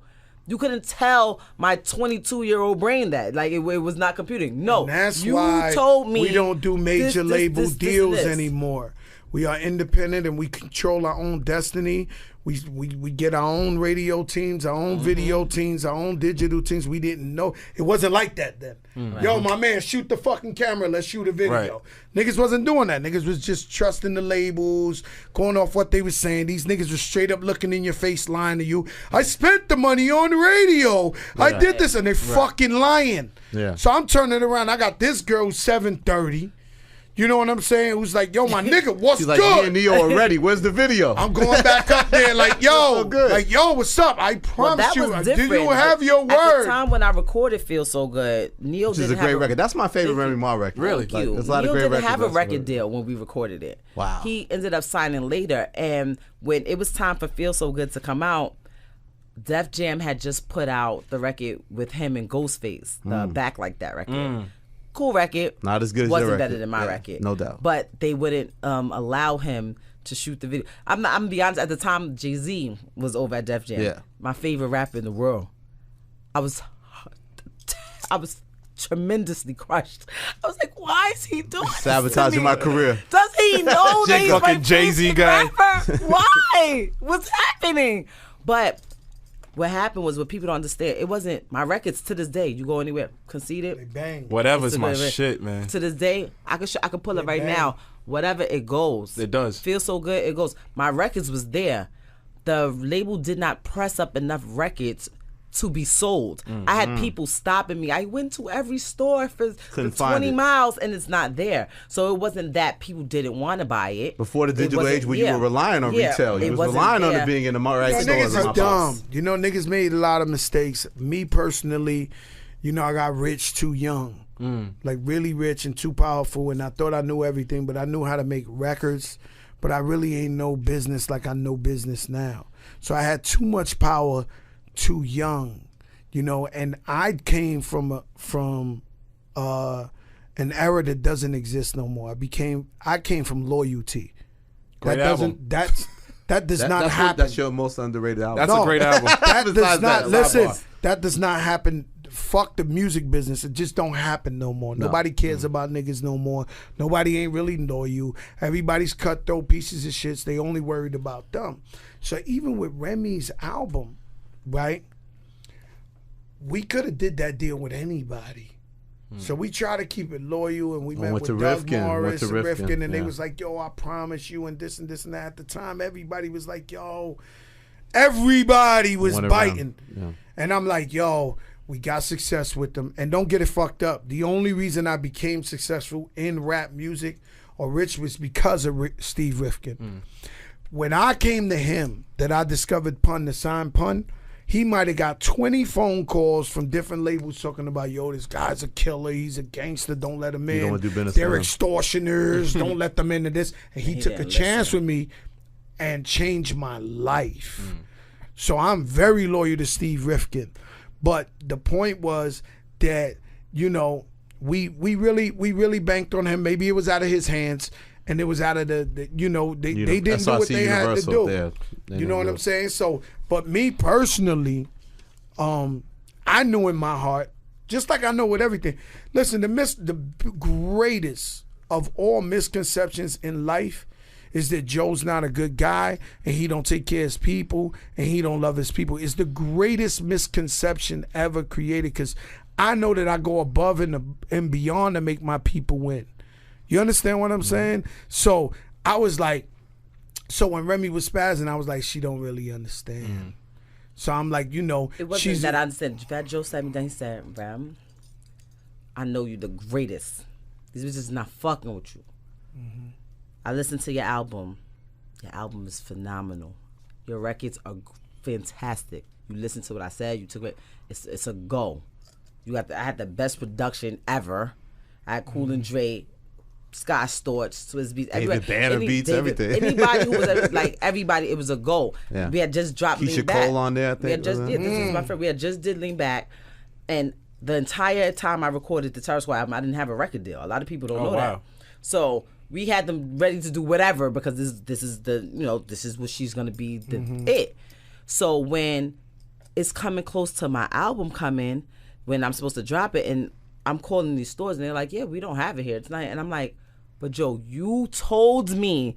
Like, I'm one of those people, don't tell me anything. You tell me something, I'm gonna hold you to it. Right. And I was so upset, because it's like, you don't get a second chance to have a first album.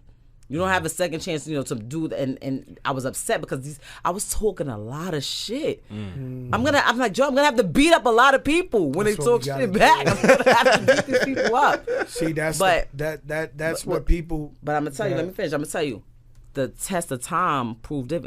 I may not have sold as many records as the people that was my competition at the time, but I go in these clubs. I'm out here. I don't hear their records playing. The records that they was putting out I don't hear them. That's a fact. They not around. Good point. So, how do you judge success? People, y'all can sit back and say, yeah, I sold this record, I sold that record. Like, nobody's playing them right now. Play your set in the club. Look really okay. Nice. I'm okay with them.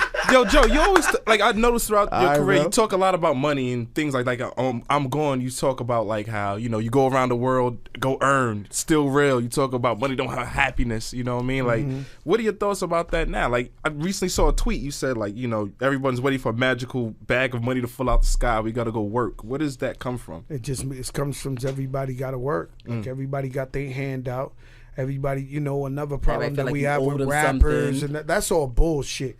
Survivor's guilt, where you feel like you got to go to Castle Hill and buy everybody. Yo, nigga, I really bought like 30 fucking Cadillac trucks cash for every nigga in the Bronx. The same niggas that when I told them niggas, yo, listen, it ain't the same, I can't pay your bills, was the same niggas I was watching on World Star and shit like that. Fuck that nigga don't keep bums. They eventually sold their cars, they ain't got nothing. So what happens is I was doing a lot of looking out for the wrong people.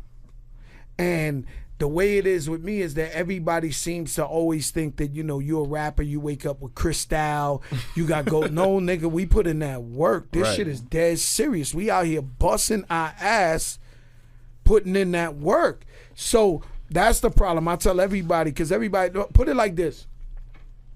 I'm guilty, because when they had that Powerball shit, I played 20 different Powerballs. No, I swear to God. Never writing another rap again. Yo, nigga, don't let Joe crack. Lamborghini yacht. Stop. Lamborghini yacht. Yo, Ram, they let Fat Joe in the Powerball. I already tell everybody, Fat Joe won Powerball if you see him on the color of the Daily News running butt naked down Times Square like this. Niggas that have me butt naked on the cover. Oh, like the nigga lost his mind. Yo, let me tell you, my nigga. I played Powerball, but everybody played Powerball. Now let's check this out. But if you watch the lines of people playing that Powerball, these are all people who want to get rich quick, that don't want to put in the work, don't want to put in the dedication, don't want to have the worth ethic, don't want to do what they got to do to grab their opportunity. that Powerball showed me it's a bunch of niggas waiting for some free money somewhere.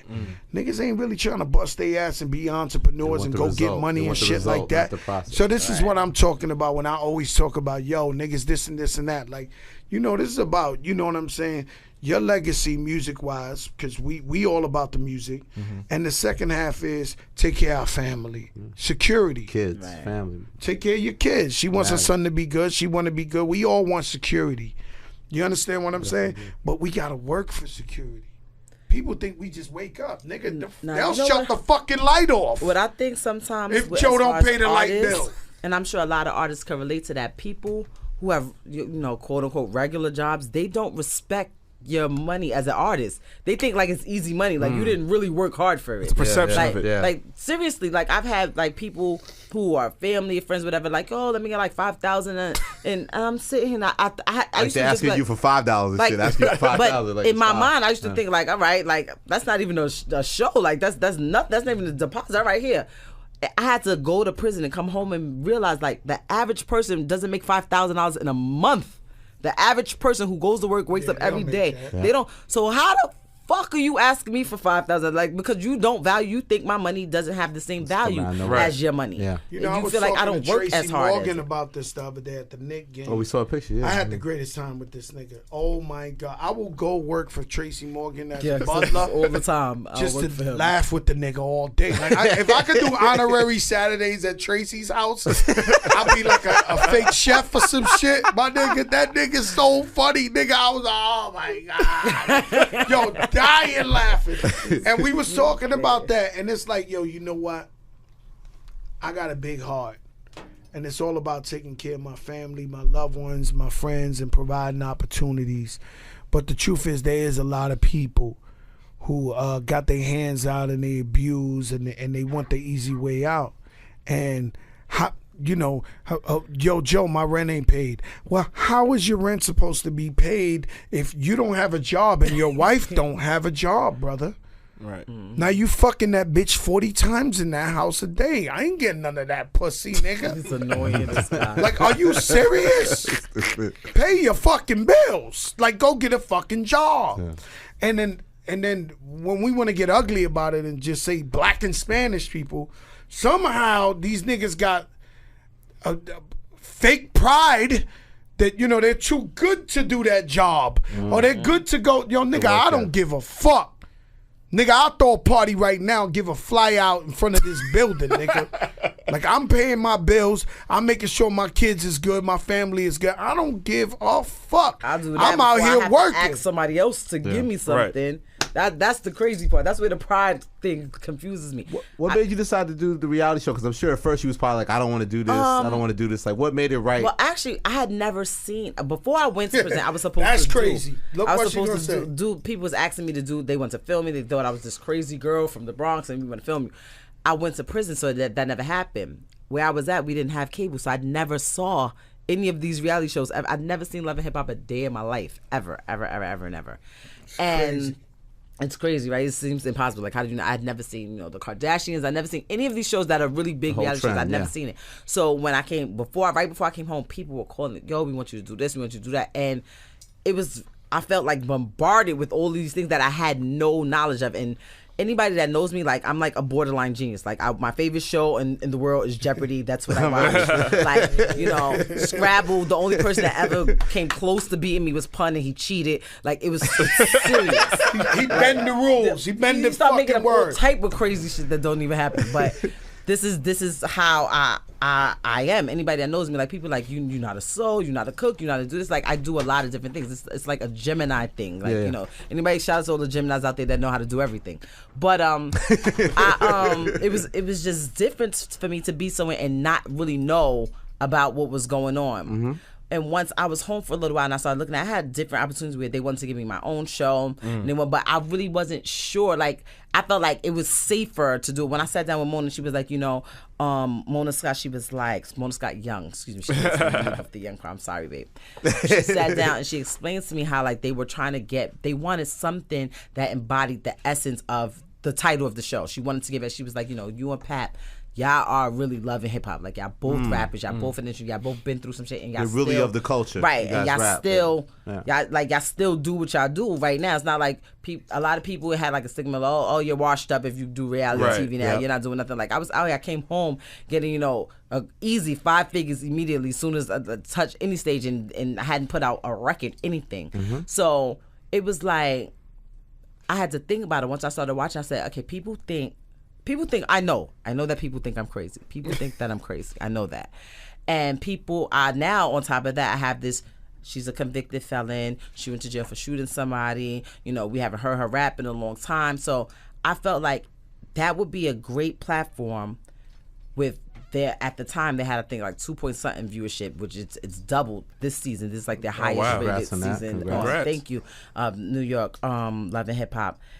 It would give people a chance to see, like, I'm a regular human being. Like, I go through stuff. People make mistakes. People change. People grow up. People go through things, and life just happens. Like, I'm not just, you know, walk around the metal detectors. Annie up. It's not just like it's more than that. Which is so crazy that people think really that all the time. Really people great forget verse. all about Feel So Good and Conceited. All they remember is walking around the metal detectors and smack that bitch. That's all they remember. No one remembers anything else. And I felt like it would give people a chance to see Remy Ma, the mom, Remy Ma, you know, the artist, Remy Ma, the person that just did all this time and that's trying to come back into society. A lot of my friends that did time and still doing time, they don't have it like I have it. They come home, they can't get a job. Their families are shitting on them. Like their kids, like Joe was saying, like this system is designed to not just break you down, it separates families totally. Like their kids don't rock with them. They can't get a job. They don't got no money. Everything that they ever had or owned or aspired to have, it's not a realistic You can't even situation. stay in contact with friends that you have no, in there, right? I can't. I can't because of the way parole is set up. They force you for years and years and years of your life to interact with these people, because it's not like you just go to jail and you sit in your cell. Like you go to jail, you have to have a job. If you don't have a GD, you have to go to school. You have to, like, you know, somehow, like, even just to survive, you have to interact. You can't talk to your family. You go through things. You end up making friends and you end up being cool with people. I'm sure Joe has this 1 or 2 people that he's like, yo, this dude was a cool dude, even though, you know, cool. he was alright, you know. Is that who? I got in trouble. See, I'm like a fake locked up nigga. You know what I'm saying? I just Can you imagine him locked up? Yo, that's the first thing. Annoying. First thing she told me, I can't believe they put you in that place. I was devastated. Like, nah, not him. Like, because I know how he is. You understand what I'm saying? And he wouldn't be able to be the person that I know who he is in prison, because you can't tell people your business. You can't, like, be kind and friendly. Like, you end up shanked somewhere in the corner, like, and niggas and cleaned your whole cell out. So you got to be a different person. And I felt like with me, I was able to take this show and use it for people to see. No, this is great. This is who I am. What do you think of seeing her on the show and seeing her rap on the show? You know, she forced me on the show. I had went over there. I was like, come on, Ram. Come on. She was like, yo, they want you on here. I gotta have you. So I walked in. I'm looking at these. That's the old violated days, right? I'm looking at the old fucking you motherfuckers. They got me. These fucking bastards. He wasn't looking at them like that. He said that out loud. He said it. He was like, oh my God. You got me on Love and Hip Hop. All right, cool. I'm sitting down with Rem like, yo, Rem, what's up? Yeah, you're right. Yeah. But, you know, it's just a testament to I do anything. And I love Mona Love, and I love what they doing with their show and all that. And I just think it was a beautiful thing for Remy, because not only they showing how she could be inspirational, you could come out from the bad and turn a negative into a positive. And, like, who would have known that Pat Poose was a husband of the year, right? Back to that. Let's not lose focus. Let's not lose focus. And then, but the whole point is that, you know, she been gone for a minute. She had to get her toes wet, and unfortunately, out of sight, out of mind. So it was perfect for her, because now the people connected with her again, and now they seen her on the show, and young kids that probably didn't know about Rem Google it and like, oh shit, this bitch is dead nice. Like that's who she is. That's what's happening to a whole new generation, right? It's absolutely. That is who she is. Right. You understand? And people forget how young you were when you first met. Right. When I went to jail, when I called my dad, I was 25, turning 26. Damn. You know, so, but I was gone a long time. Like, what people don't understand is, like, when you're young, You're not thinking. I'm not thinking. When I'm 25, I'm thinking, okay, I'm gonna get out. I just got this Universal deal. I got this stupid records that I just been working on. I'm gonna put out, and it's gonna be crazy.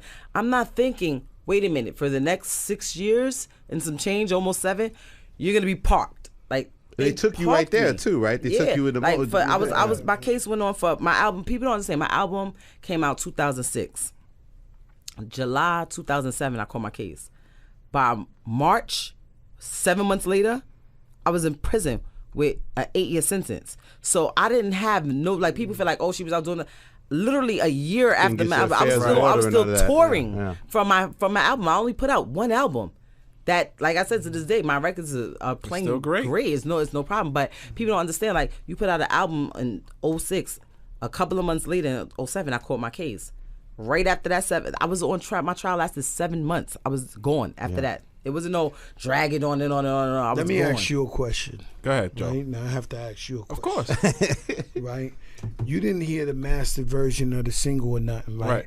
But you heard Joe and Remy is back together. They doing some shit. So now when you heard this thing for the first time, that you ain't hear it the right way, but what you heard, what came to your mind? A great smash. I actually tweeted you. I was like, yo, where's the link? Because I wanted to buy it right then and there. But what I'm saying is, so you heard the joint. You said they got back together. Right. Some people shouldn't tamper with shit. You know, we know all the taboos, all the everything. Yeah. Soon as you heard it, what you said? I was excited. I was like, these niggas got it again, huh? Because you guys have great chemistry over the years, you know. As a rap fan, he's so petty. I fucking love it. I told him you like being hot. So that's I love it. That's my shit. Yeah, that's I told him he hasn't had that record to really be Fat Joe in a minute. I tell you, he's so annoying. Man, them niggas see me the other night in the club. Them niggas is like, no way, this nigga's back on the scene. I get random calls. Ram, what's up, Joe? What's going on? Nothing. I just wanted to say congratulations. What? Because we're out of here. I reckon it's so quick. And then when they hear the other one, and then the other so let's one. Talk about that. Did you feel like, did you have a lean back type feeling when you heard this all the way up record? Like, what makes this record? Not say lean back. Don't do that. Not to that level. Just what I can say is that I felt what he promoted the entire, he single-handedly picked each record, decided how he wanted me to rap on it, everything. Like I give him presented that full, you so everything, the vision. everything. He was trying to drag me to Miami. I couldn't get there because I was filming. I was planning my wedding. I was filming. So he came up here, and when I sat in the studio, and I was listening to it, I was like, okay. Joe didn't he didn't exaggerate. Like it is what it is. Like I kind of felt like it was a part. He would call me literally for about 3 months. He called me once to twice a week and acapella these songs to me. Like it's crazy. The beat. I mean, I'm telling you, the beat goes. Dun, dun, dun. I was like, okay, Joe, I got you. He's like, all right, Rem. So when I got there, I felt like I knew it already, and I was like, how did you create like that? Like, so basically, you were creating without her there, but with feeling her presence and kind of having ideas of how she was gonna come in on these songs. Right? No, because with Remy. You see, can't nobody gas Remy like me. That's what Papoose learned in that studio. So I go in there before she hears a song. I talk to her for like 3 hours. We going bad, sweating bullets, my nigga. Fuck that. Best female rap in the fucking globe. Chop they fucking heads off. Like, I'm a coach, nigga. I'm like Coach K, nigga. Like, so I'm going in there stupid, and niggas is looking at me like so she's sitting there like she's trying to be calm because she already know what's coming with Joe. So I'm just this and this and this. So she jumps on one song, murders it. We pull out the other song. She murders it. All of a sudden, Papoose dancing in the corner. Yo, this is what the fuck I wanted. I'm like, and like I told him in the video, I said to that. So I told Papoose, "Oh, movie, don't worry, this not incredible." And then came up to me in the video and said, "Yo, you ain't fucking lying. The video's incredible, baby. This shit, no, that video, that shit out of here." Why French on the record? Just for the Bronx, or it was just the vibe. Shout out my brother Infrared. Infrared actually came up with the hook, which is the most important part of the song. So my man Inf came up and he was like, you know, I've been working with him for a long time. He did the balling shit for me. He did a couple of joints for me.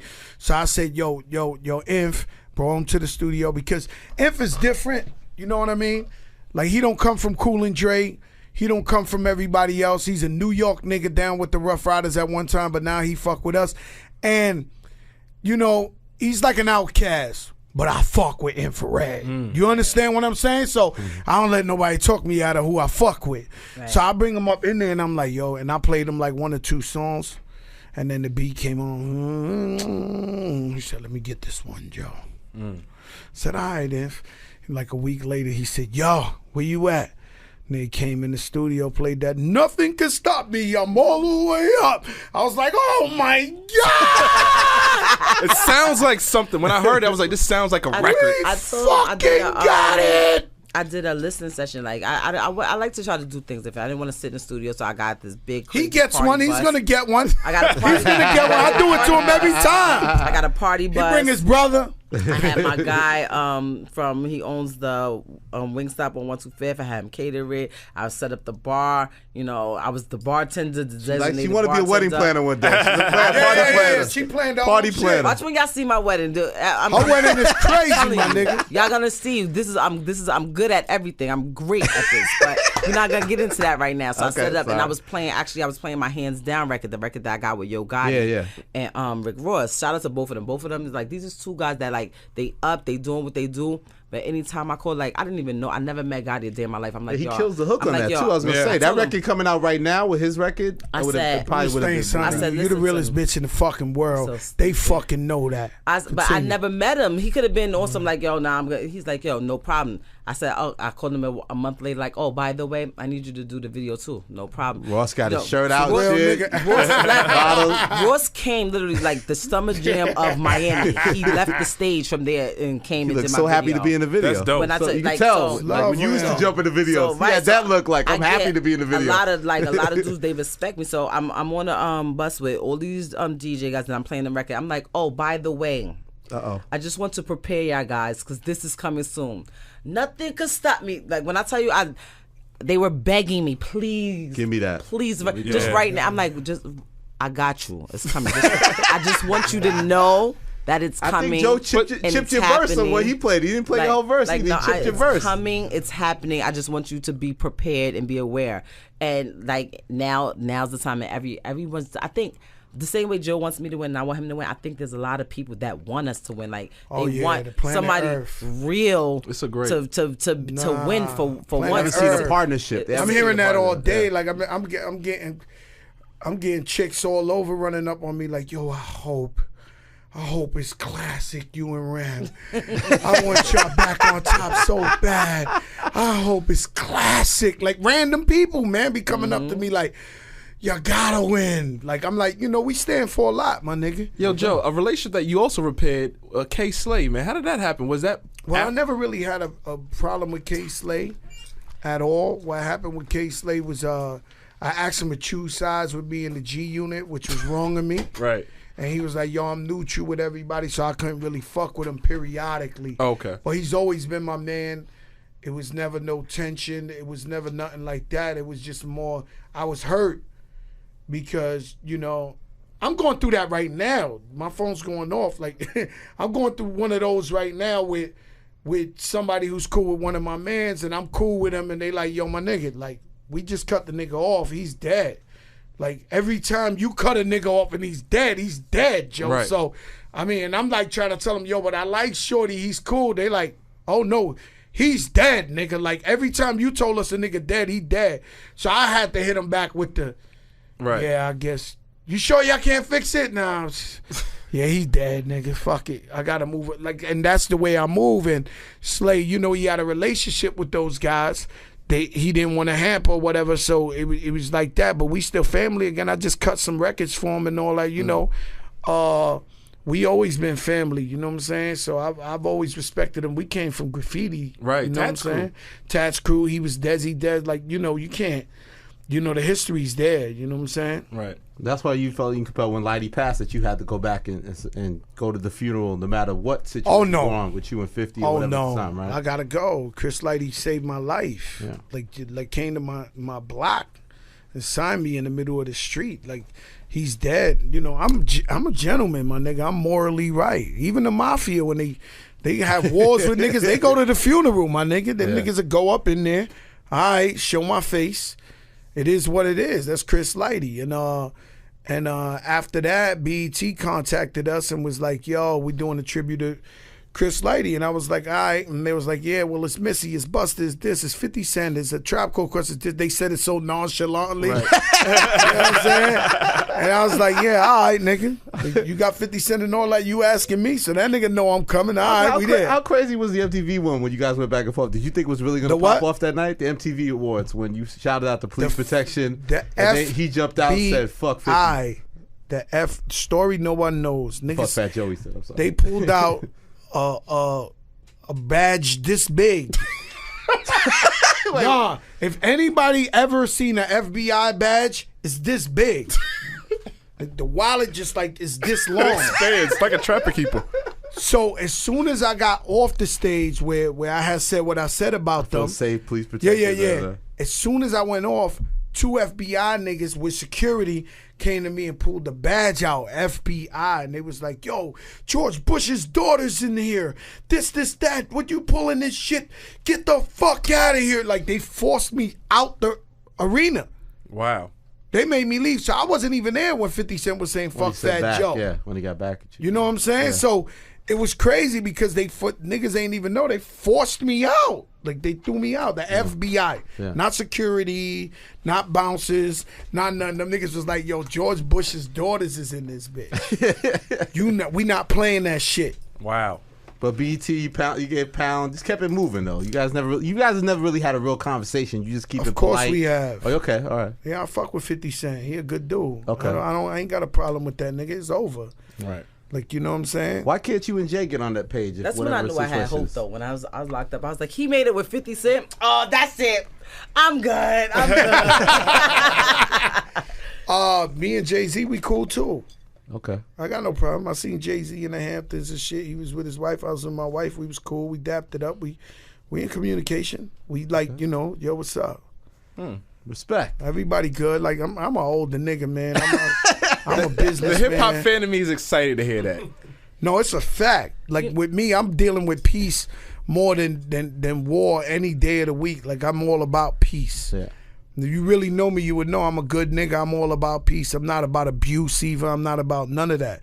So the fact that niggas is like, yo, it's all good, man. What the fuck did you talk about? Who the fuck want beef with fucking Jay-Z? Did he ever give you an answer about the whole Rucker thing? Did he ever actually? Nah, we ain't even talk about that shit, man. I'm just saying, about the Rucker. You know, Jay-Z inspires me. Right, man. that's what's you know up. what I'm saying? He inspires me. So, you know, I gotta respect him as a businessman and what he's done for the culture. Hands down. Are there any artists of the new generation that you guys are inspired by? You look at works with talent Troy wise Ave and you're before. like, okay, I Troy think this Ave, I love person him. is nice. I listen. You know what? I listen to a lot of different things. Like right this very second on constant play in my vehicle, I listen to Tory Lanez a lot. Yeah. Oh, he's dope. I really know. I mean, like seriously, like, and I'm not one of those people. Like I'm like the way artists are today. I might get somebody and I like one song from this person, or I like one song. It's hard from this to really person. commit to somebody. It's like it's hard. Like I feel the same way about Future and sometimes too. Certain things like and that's not even something that I would think that I would like, because I'm not like a bandwagon person. Like if this is who everybody likes, so I like them. Most of the time, if everybody like them, I purposely won't like them. Just like, I'm be honest. Right. So when I find something and I like it, I kind of like, you know, I try to dig in and see, like, do I really like this? Let me see. Am I caught in the hype? And like with the Tory Lanez dude, like I really think he's dope. Like I like what he does. Well, you know, Bryson Tiller, you know, he comes out of this tree. He was discovered out of this tree. So my man Rich the Barber, Bryson Tiller, used to live in Rich the Barber's house. Oh, so you're friends with Rich the Barber too? He plugged Rich him in the with Tiller. Barber. Oh yeah, brother. Makes Rich sense. the Barber's your guy. One of my top 5. So I watched Bryson Tiller, and to keep it a buck, I try to sign Bryson, and he fronted. I was gonna say, you knew, I'm sure. He fronted. I was like, yo, Bryce, yo. Did you hear the Don't record before? Let me sign you. Nah, he was just dope. This nigga was sitting around with us every day. Like, I got records with Bryson Tiller. Wow. Big records with Bryson Tiller. Like, I mean, like, you know, this nigga was like, you know, so he was the last nigga to come from the air. from the energy. Somehow, because the nigga come from Kentucky, and somehow he's sitting on the couch with us for 3 years and shit like that. So it's the cloth somehow. I can't claim him. My favorite rapper. My favorite rapper, up and coming is Kent Jones out of Miami. Khaled's artist, okay. Right. Yep. And Cool and Dre and Khaled. Yeah. So, Cool and you Dre know, he's not only a dope producer, he's a dope, but this nigga's serious, bro.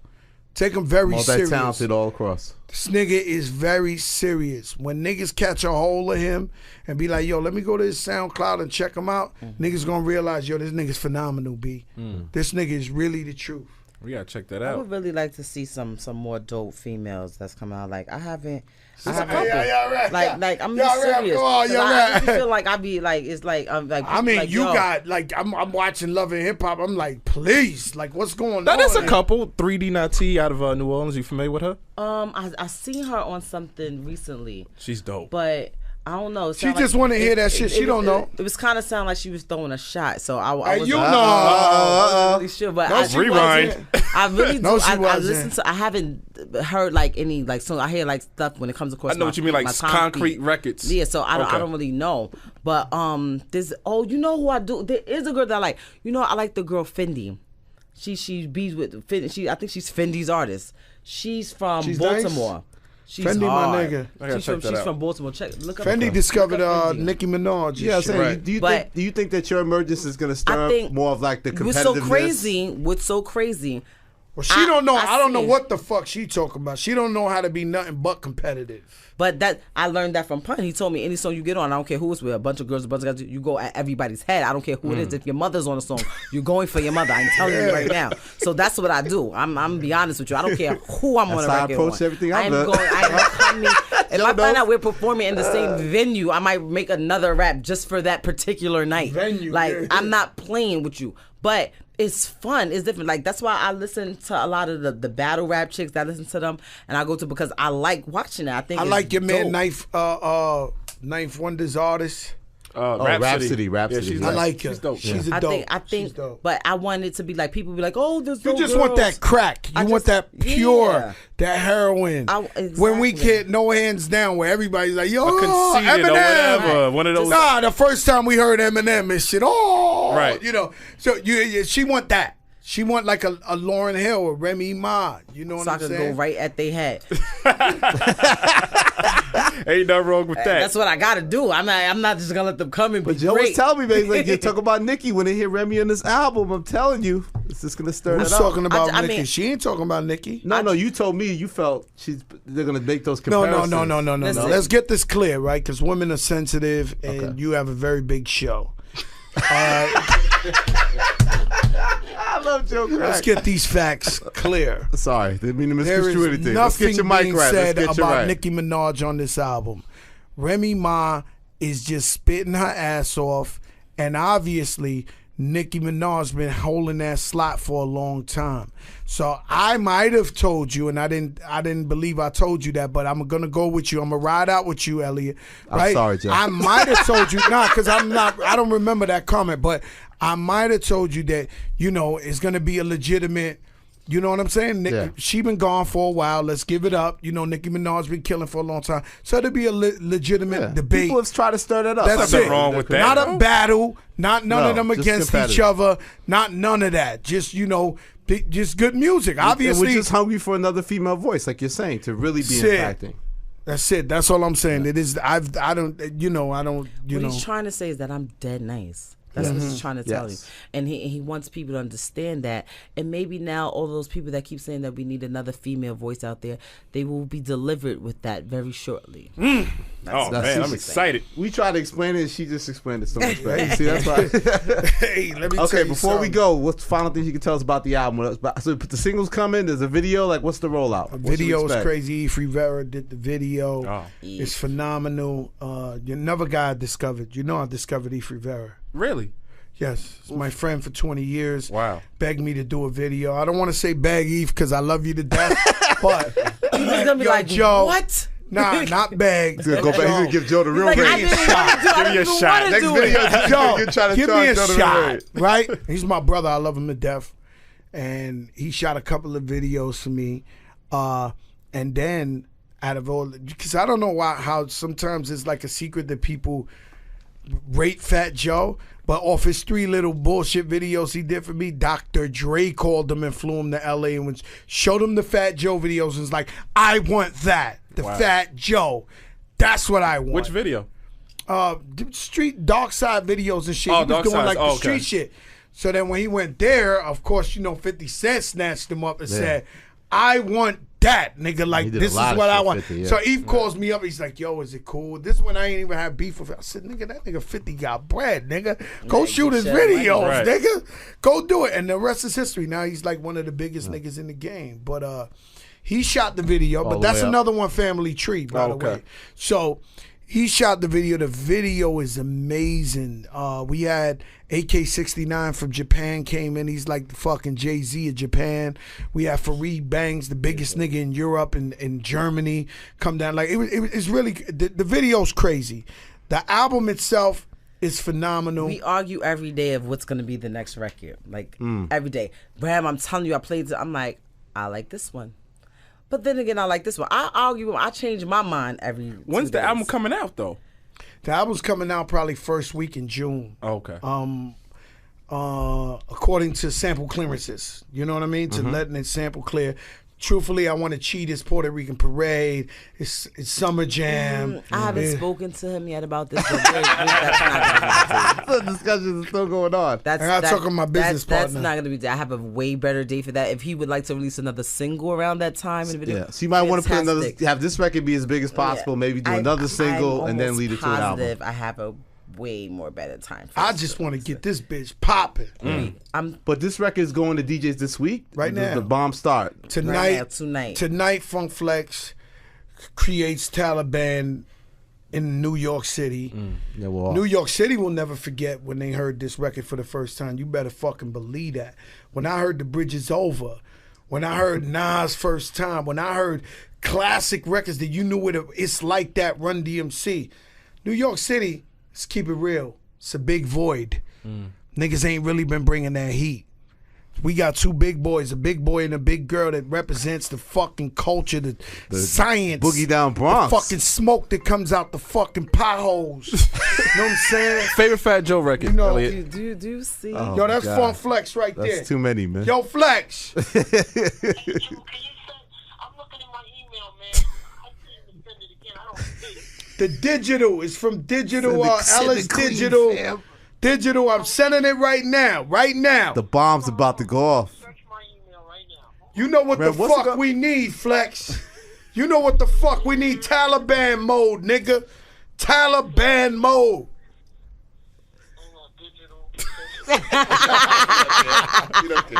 Ellis, it says Ellis, E-L-I-S at Digital Launch.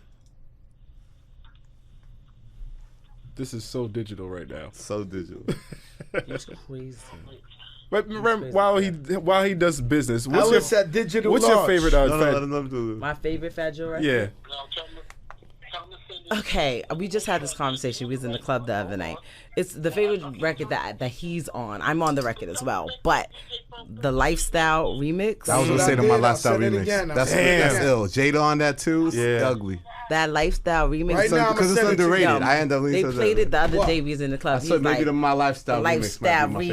It's so it's such a classic underrated. So I was like, I'm trying to think. I have too many. I said, did I ever tell you that this is my favorite record?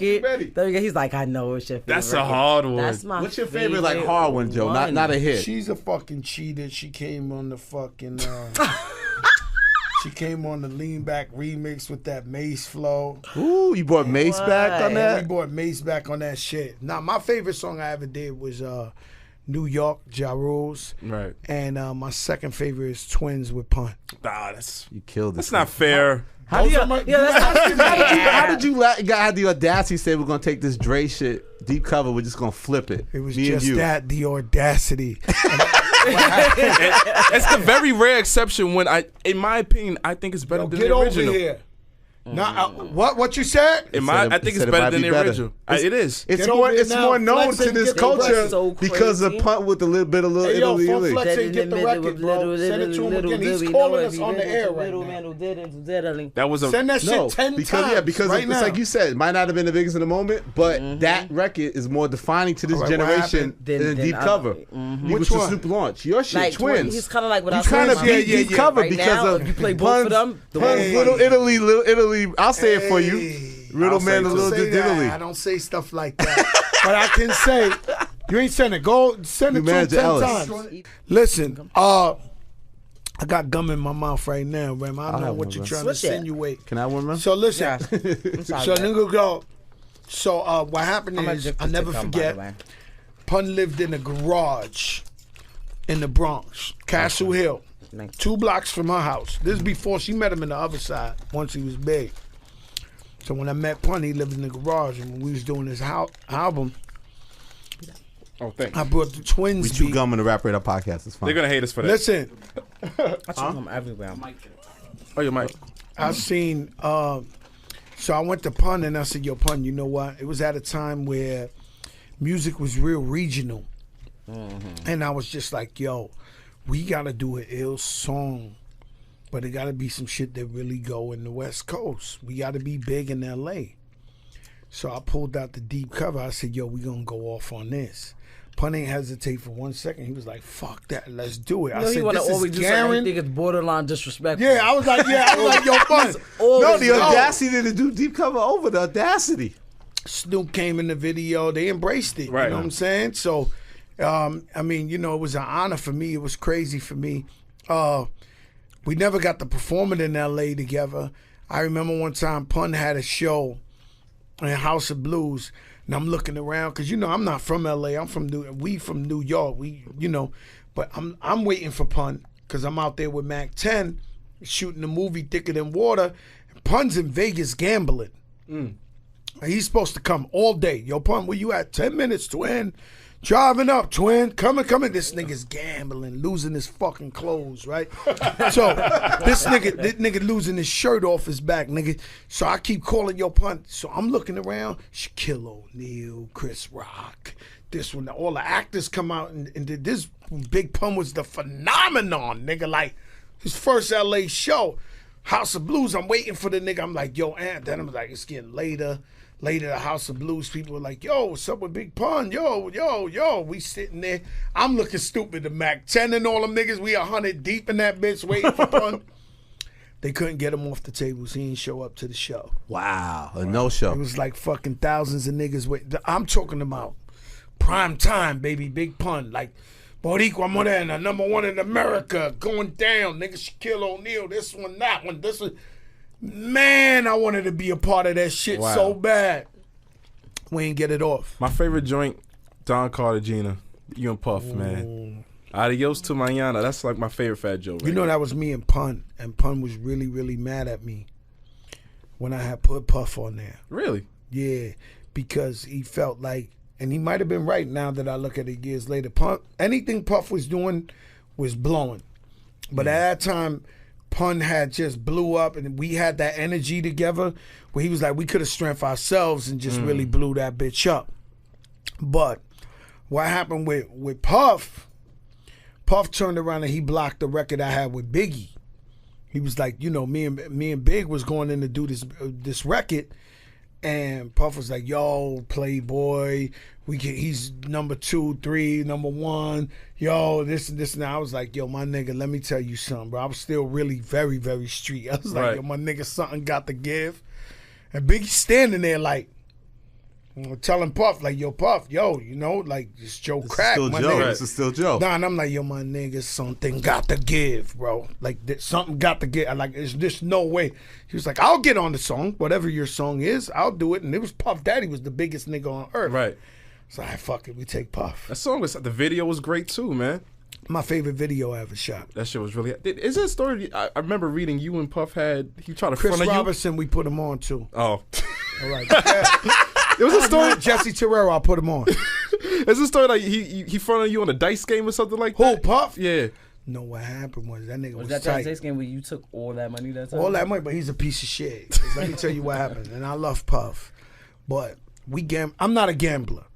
I just got lucky. I just kept rolling it, and I kept winning. And the nigga ran out of money. He kept going, getting envelopes, 10 more thousand, like ran out. I'm on the side smoking a whole bunch of weed. You was there I remember that day. You was right? there? Yo, this nigga here, I just kept getting lucky because I don't gamble. So I won all this money. That nigga said, yo, play. He did. Yo, if Puff Daddy could fuck a Fat Joe, he'll fuck me up for the money. God forbid he wasn't a Debo nigga. That nigga was mad. Man, that nigga the richest nigga on earth, dumb tight, right? So I'm like, yo, Puff. So he calls me up that night. We in the ATL in Atlanta. He called me, yo, Playboy. I said, yo, what's up? You gotta come spend that money with me, Playboy. You gotta come spend that money, man. Let's go hit Magic City, nigga. You gotta spend that money with me. Playboy, I don't play that shit. This, that. Nigga, I went to the strip club with him. We spent every fucking dollar of that money. He said, bring all that money, Playboy. Nigga had bitches all over, bottles for the whole club, everything. Like, every dollar we had to get that bitch up. I don't remember that. That must have been a whole nother event. I remember one time y'all was gambling. He kept sending some little skinny guy that kept coming back with these big yellow envelopes. Yeah. That was the game. I was like, oh my God. Keep it up. We gonna catch the envelope, boy, before you make it in there. Oh my God, yo. I couldn't believe it. I just kept winning. And I'm not even gonna lie to you. I'm not trying to say like I'm the champion of gambling.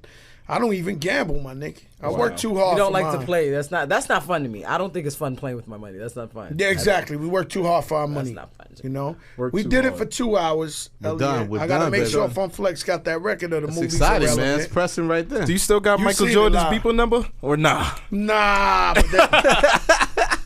Nah, but you know, MJ, man, you know, I've been blessed, man. I remember being in Madison Square Garden watching the nigga play. He used to be this small. I'd be up a deck and shit. And, you know, now that, you know, be able to say, yo, what's up, MJ? He says, what's up? And, you know, he's cool. Shout out his son, you know. Yeah. Marcus Houston, Jordan, you know, he's opening a lot of Jordan stores out there. He's about to open up one, I think, in Disneyland. Like, oh, wow. Yeah, he's doing his thing. His son is doing his thing, too. But, you know, it's an honor for me. You know, Jordan's the greatest of all time. Just for him to show me love, you know what I'm saying? It's great. So all the way up is happening now, and then the album. What's the album title again for they don't understand? Plata so plomo. Plata so plomo. You like the title, Rem? Money or bullets, nigga. Of course. I learned about it. I learned about it over dinner a couple of months back with him and Sean Pecos, and they was telling me about this. I literally went home on Netflix and watched the whole season. Mind you, I felt like both of them very descriptive. I felt like I had already seen it already, but yeah, I definitely feel it. I just wanted to let you know real quick that I follow you on Instagram, and when you be posting stuff like this, that's like I guess it's from your Twitter page. Where I don't know what you be talking about. I be like, yo, what are you talking about? Elio's cocky shit.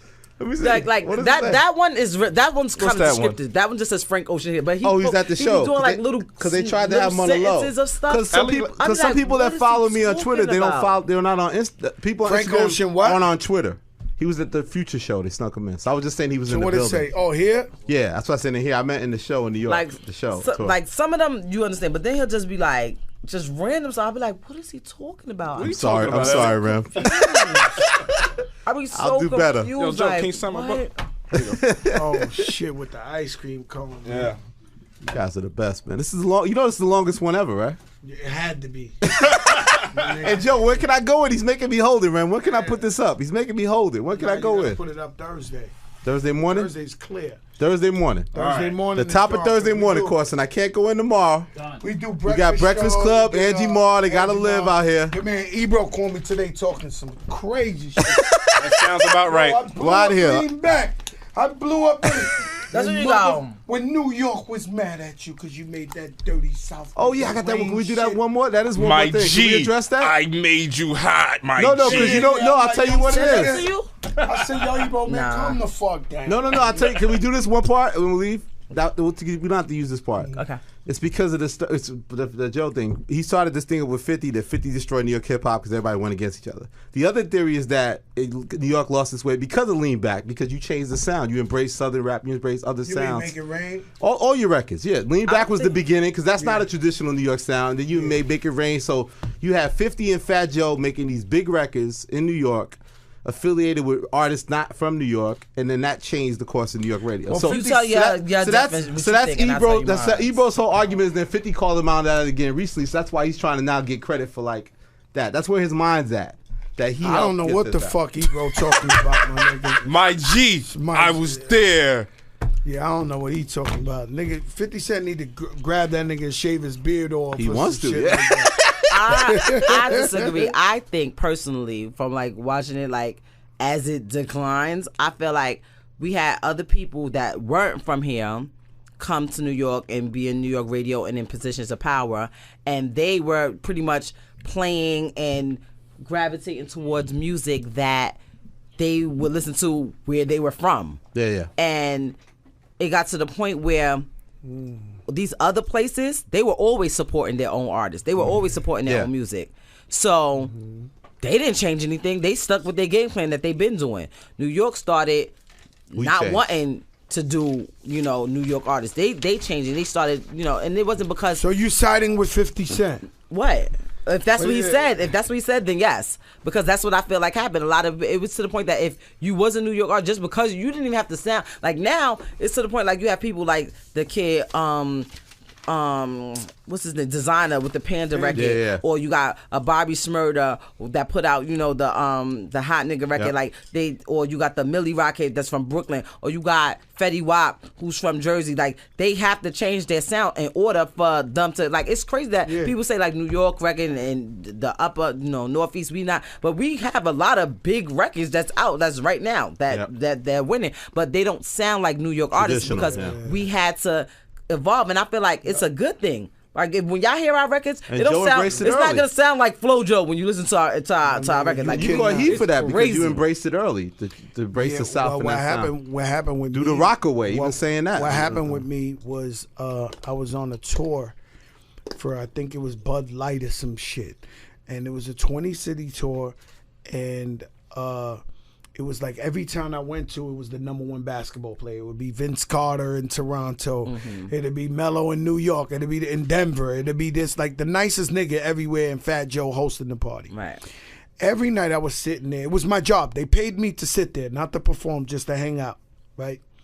So every night I would go to these clubs, and they wouldn't play not one East Coast New York sounding record in the East Coast, Philly, D.C., Virginia, wherever the fuck I would go, they was playing trap music. And then at the night, like 3 in the morning, 2:30 in the morning, they be like, oh, let me take it to the old school and play some Jay-Z shit, play some. And I was like, oh my God. Like, and that Jay-Z shit was, they called me off, was #1 at the time. Like, and they was saying throwback. Like, so I noticed that the sound that unless you came with that sound and that bounce, you were not going to get played anywhere. So I ain't give a fuck what a nigga. I'm a hustler. I don't give a fuck what a nigga gotta say. You gonna hear me play. And yo, nigga, we sold 3 million ringtones and made millions and millions of dollars with that shit. So I went in with Scott Storch. Scott Storch fought me. He was like, nah, I ain't doing it.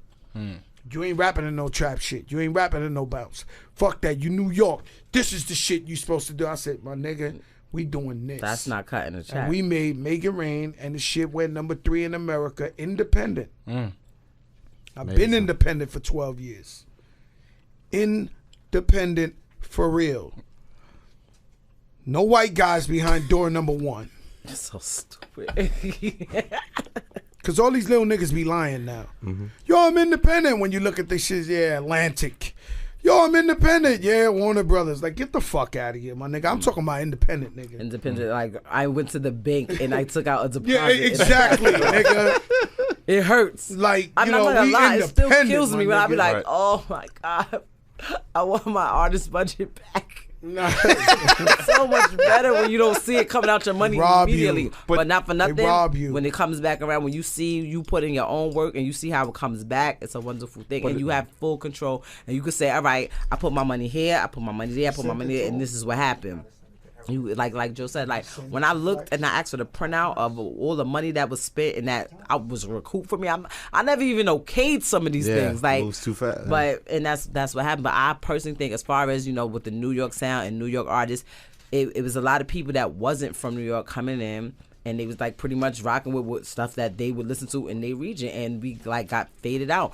And it's dope because I feel like New York niggas is survivors, like point blank period. doubt. You look at somebody like a Nicki Minaj, like everybody, like, you know, they gave her flack. Oh, she sounds like this. She moved and she picked up and she Had went to go to Atlanta and the whole and thing, she yeah. did what she had to do. Look at somebody like Fab. That nigga Fab, he whatever's moving right there, could adapt. he's gonna make it happen. He the best at doing that. French, you know, you got love for Exactly. French. Yeah. And people like, you know, oh, you not New York, you this, you that, like. That shit is so that I don't even Listen, care you about just that. gotta be I don't want to be New York. that's what I it want to be feels. universal. I want just gotta to be be able hot. to go everywhere. And that's it. As we ended all the way up, that's gonna be hot. Congrats on the album. Yes. Looking Thank you so forward to much, it. Thank man. you guys, Fat Joe the realest. Remy Ma, really great to see you. Longest episode I'm the ever. realest too. I'm the realest too. She the realest. Oh, you are the realest. That's very true. Thank you, baby. Rap Radar Podcast. Yeah.